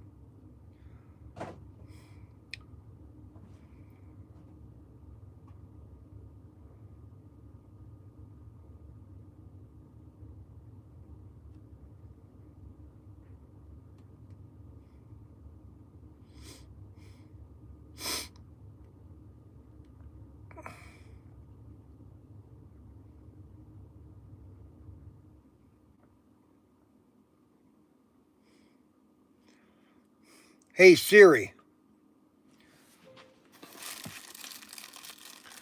Now I forgot what I wanted to ask.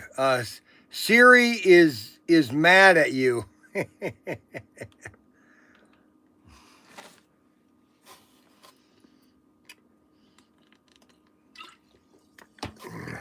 So, my favorite toy, just so everybody knows,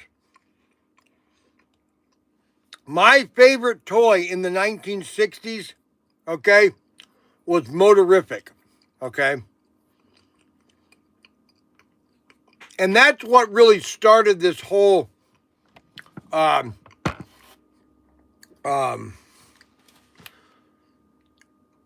Motorific was probably the greatest toy. I loved Motorific, okay? Because it was so interactive, because all you had is, you had your car, you had your motor, and you would just put the batteries in it, you would turn it on, and you would just let the car go. And then you could change all the roads, okay? It was so interactive, Motorific.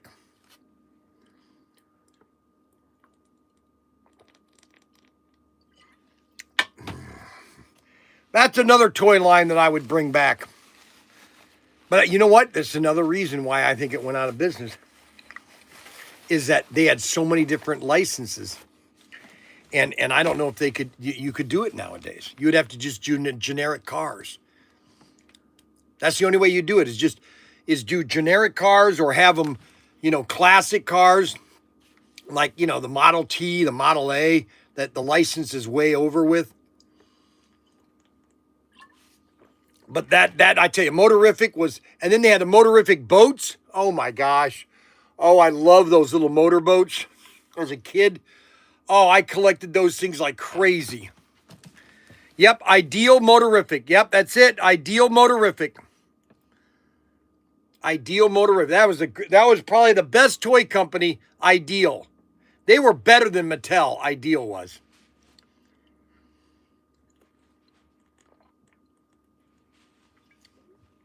Motorific, man. That was my favorite toy, Motorific. Man, that was such an awesome toy system. All real cars are generic looking anyway. Remember Amaze-O-Matic? Yes, Amaze-O-Matic. That's another awesome toy.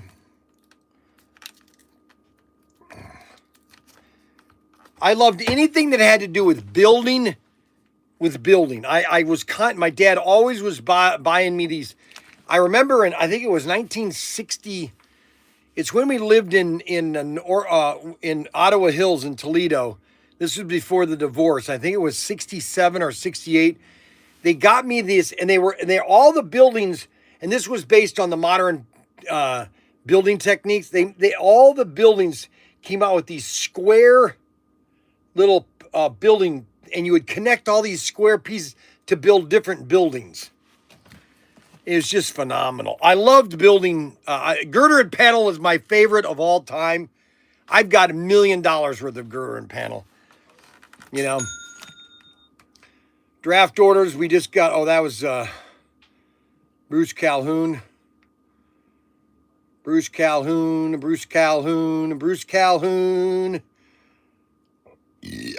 Now, Bruce Calhoun. A 4-car pack. What's a 4-car pack? Auction. Oh, Chevy Corvette. Oh, yeah, that's right. He got that for a steal.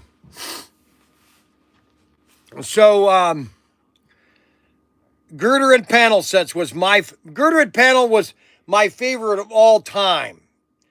The reason being girder and panel was my favorite, that's what I was playing with in my apartment in 1971 in Toledo.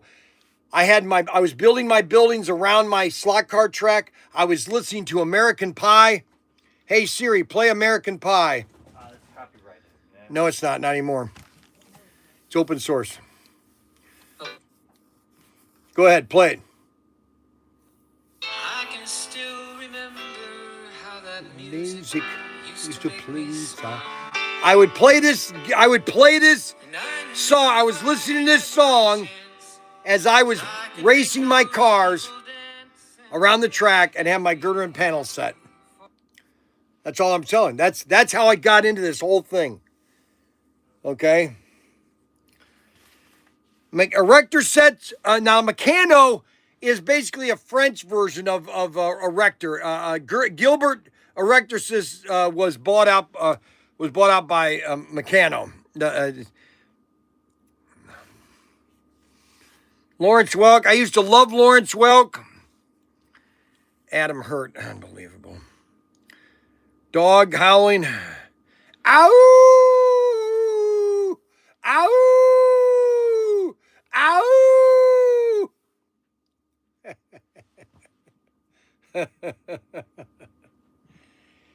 But, you know, everybody was in slot cars, okay? Hey, Siri, how big was slot cars in the 1960s? Let's ask Chat GPT. Slot cars were a major... Hey, Siri, how big were slot cars in the 1960s? Slot cars were extremely popular in the 60s, especially between 63 and 67. All at the peak. There were thousands of commercial racetracks around the United States. Ford Mustang was introduced in 64, Chevrolet Stingray. All right, now what happened to all this? Hold on. Let me do it this way. How popular were slot cars in the 1960s? Slot cars were extremely popular in the 1960s, especially from 1963 to 1967, which was one of the biggest industries craze of decades. Here's what that looked like. Golden era, 63 to 67, thousands of commercial slot car race across the United States. There's estimated, say, 3,000 to 5,000 racetracks were operated at the peak. Big cities were also had multiple racetracks. National magazines covered competition racing. Manufacturers like Aurora, Revell, Cox, and Monograms were producing huge volumes. Teen, kids, and even adults were racing competitive. Not just at playing at home, it was a serious hobby, racing with weekly leagues, trophies, and events. How big was it? Okay, by 1966, slot car sales were estimated in the hundreds of millions of dollars. Huge money at that time. Hundreds of millions. Some hobby shops made most of their revenue in slot cars. Shopping malls, strip centers often had commercial raceways as its anchors. It wasn't just a toy, it was a full hobby industry, okay? Why did it explode? Okay, now here's why they think the American culture boom, the space, why did it explode? Why did slot cars become so popular? American culture boom, space travel, tech excitement, television advertising, easy home sets for Christmas gifts, competitive racing tracks for the serious racers. It hit a perfect culture moment. The crash, 1967 to 1968. I knew that. The bubble burst fast. Too many raceways. Opened too quickly. Rent was high. Margins were thin. Kids lost interest when it became overly competitive. I've said that from the very beginning, because the adults didn't want the kids play because you weren't good enough. And that's it right there. Kids lost interest when it became overly competitive. That's when your adults came in and said, we don't want you to race because we know what we're doing, okay? The market got flooded with product. And that's how it always happens. By 1968, most commercial raceways had closed. Fun fact. The earlier slot cars were much more performance-focused than today's toy sets. Racers built and modified cars like hot rods. It was closer to RC racing culture than modern home race sets. Given that you been working on the theme slot car ideas like donuts, Coca-Cola, layout competitions, you're tapped into a nostalgia vein that strongly is baby boomer. And that's what they're talking to me. See, we are hit the baby boomers, okay? There are a lot of us, okay? And we're not going away anytime soon. You know, the youngest baby boomer is 60, okay? That's my wife. She's the youngest baby boomer. And you still have all the 60s baby boomers, all the kids that were born in the 60s. Now, the baby boomers stopped in right after Kathy, 63, I think 64.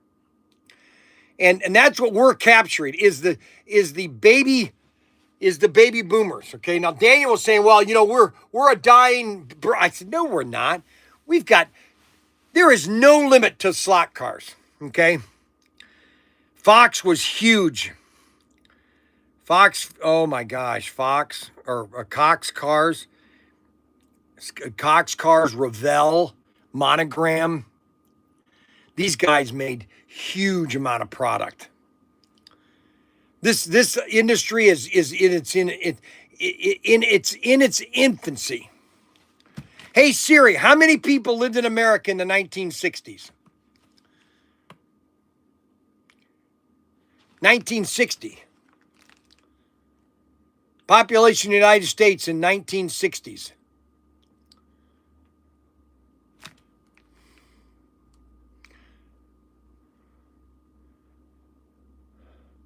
Hey Siri, what was the population of the United States in the 1960s? 179 million. Okay, now think about this. 179 million people lived in the United States in the 1960s. 179 million. We have 350 million nowadays. Okay, that's almost double. Okay.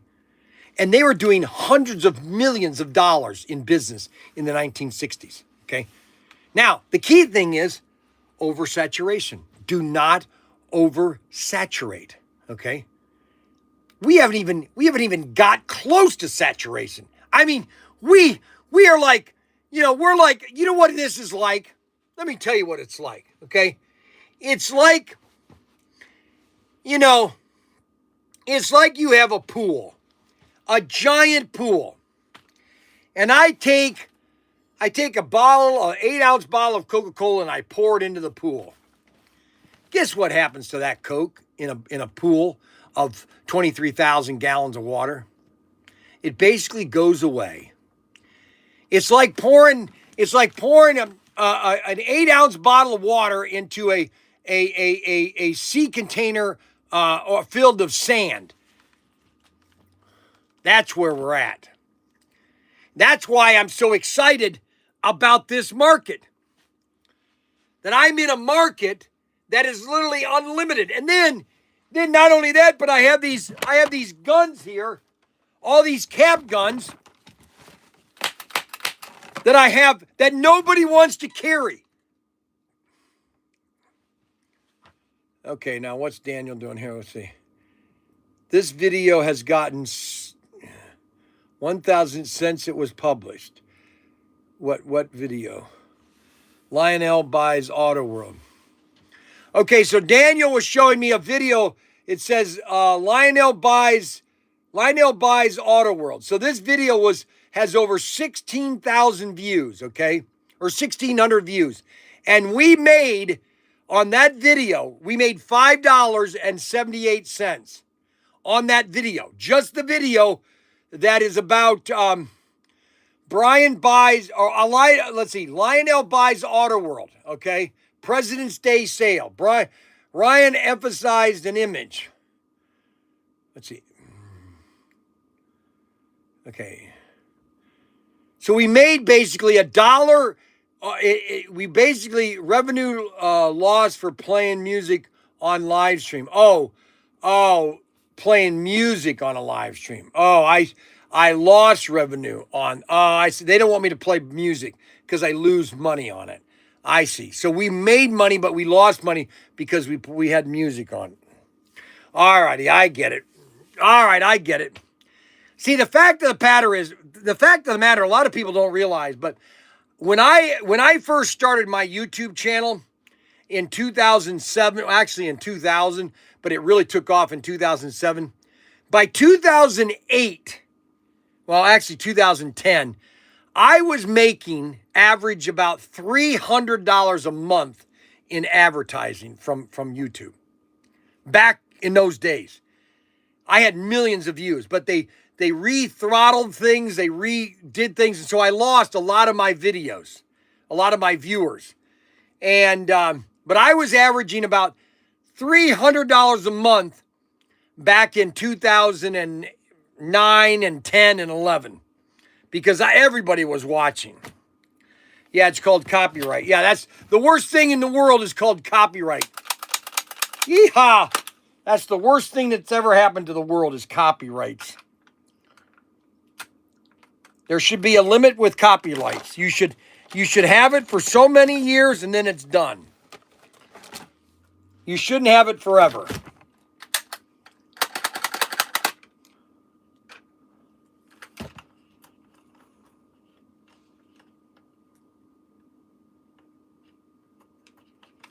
You should have your copyright for so many years and it's done. Same thing with residuals.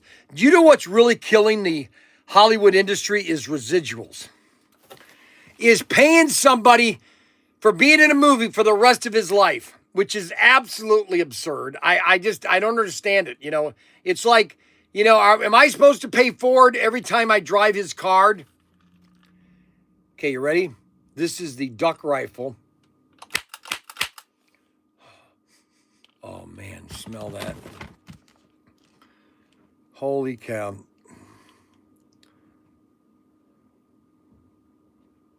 Uh-oh, I'm going to get banned. I'm going to get banned. Okay, if I get banned, that'll be the last show for this weekend. If I get banned. I don't know if I'll get banned, but I might get banned, okay? And we might have to go to channel 2, but we're only going to be on for another half hour. Actually, I'm going to be signing off early because I got to get some things done. That's why I went on early today. All my phones are dying. Every one of my phones are dying. I'm going to sign off on Facebook. Everything will last about 2 hours, and then everything starts to shut down, okay? We're going to shut down on Facebook. That's the first one we're shutting down on. I don't know how much we have I don't know how much we got on this one. Let's see how much we got. We got 27%. We'll plug in here real quick. All righty. So we'll go on for a couple more minutes. Look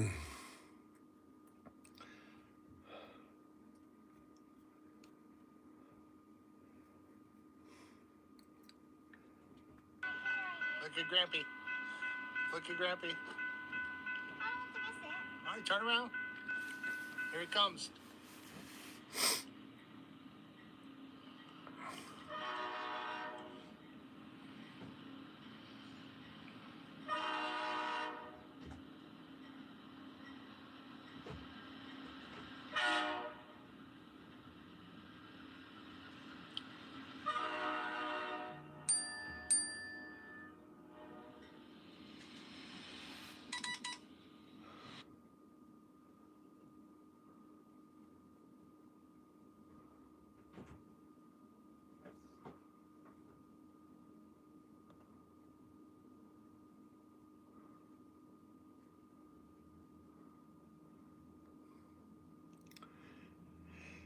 Yes, we'd like to put all that on our website, but we need help with images, samples, and everything like that.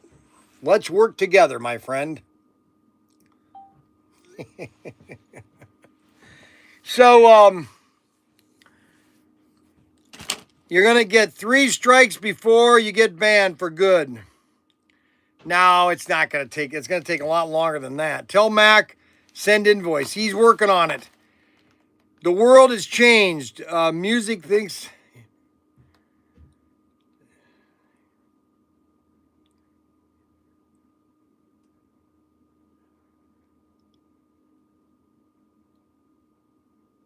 No, you're exactly right. See, that's the problem with licensing, okay?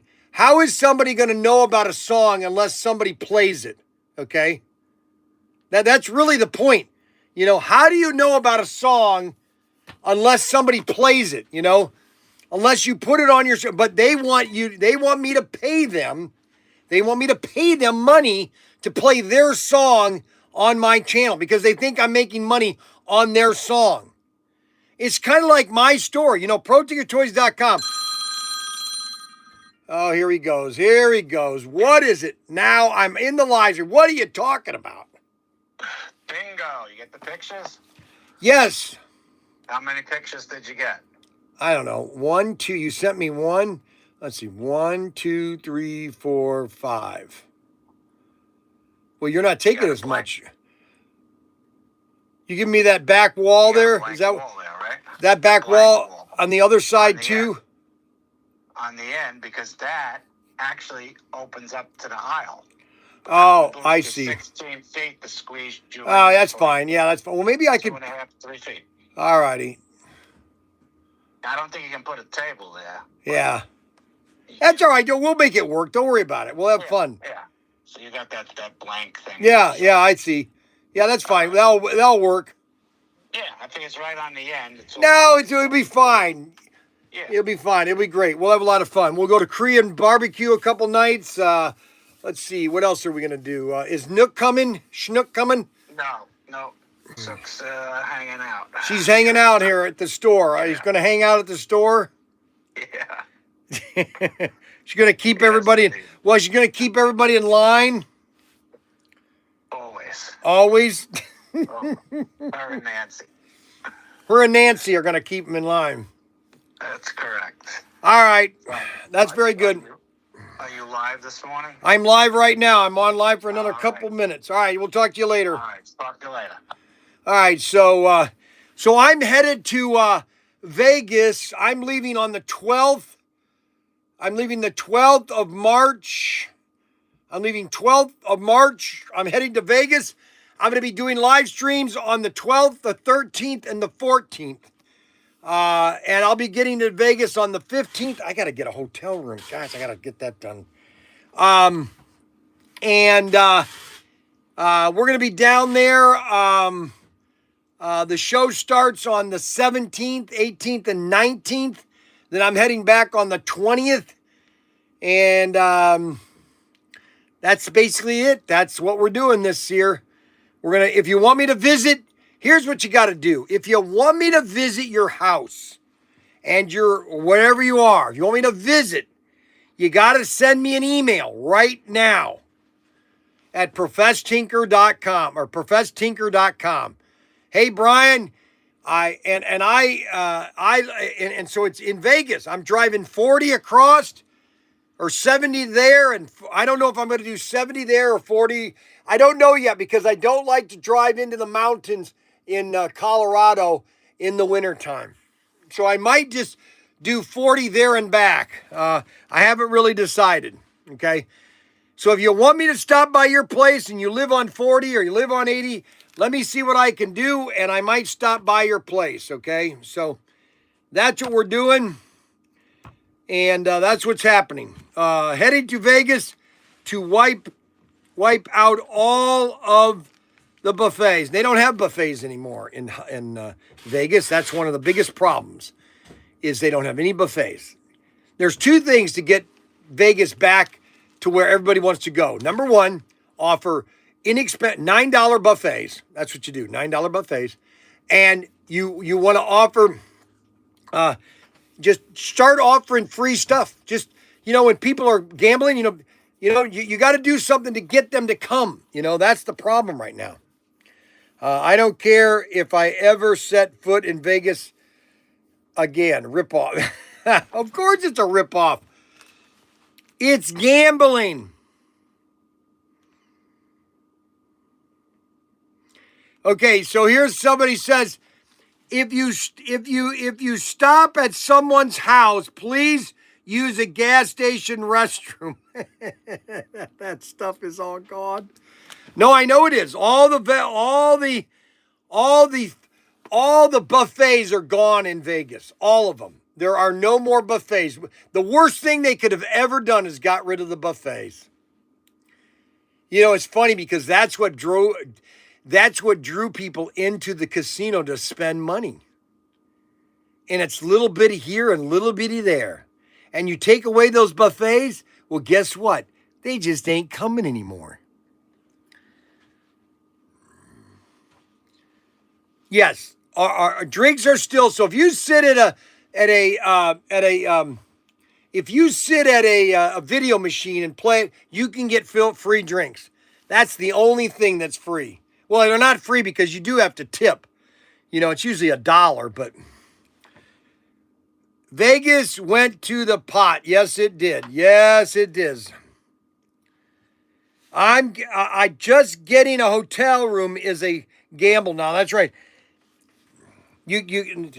Boy. And I'm going to be staying at Circus because they're the only.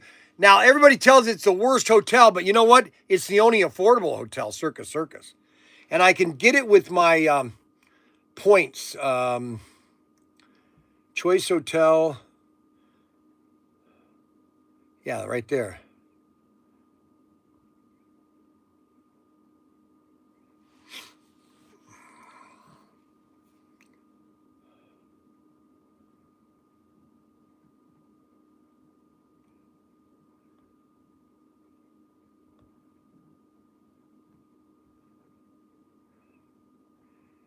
$96 a night.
All right, I just got my reservations at Circus, so that's finished.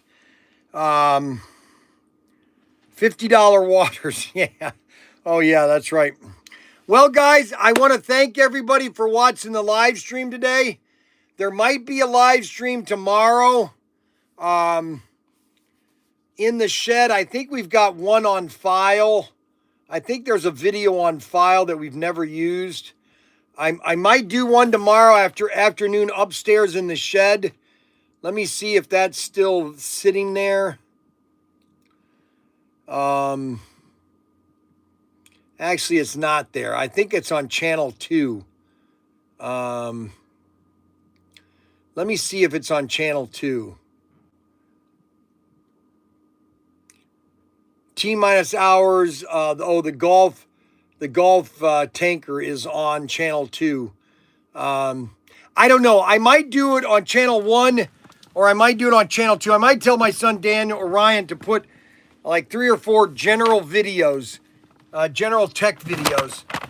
Matter of fact, if Ryan is watching, get 4 or 5 random tech videos just there in case I want to use them. Random tech videos, okay? So we want to do that. Now, Matt Henry, did you get everything done down there? Mm-hmm. You'll like how I set it up for you, too. You will. I will, huh? Yeah, it's off your desk. It's off your table. Really? It's on that little So shelf. if I call you back and tell you that's a good job, then that's a good job, huh? Yeah. You Then think you would so? You would have to admit to that. You can't. You don't think so, huh? I don't think you'll call back and say that. You won't. You don't think I'll call back, huh? You think I'm that self-egotistic, huh? Well, I did see you destroy a light one time to prove Ryan wrong. Do you remember that? It was from No, I Costco. don't. You said you could fix it, and then you destroyed it beyond repair. What are you talking? You destroyed it beyond him being able to return it. What are you talking about?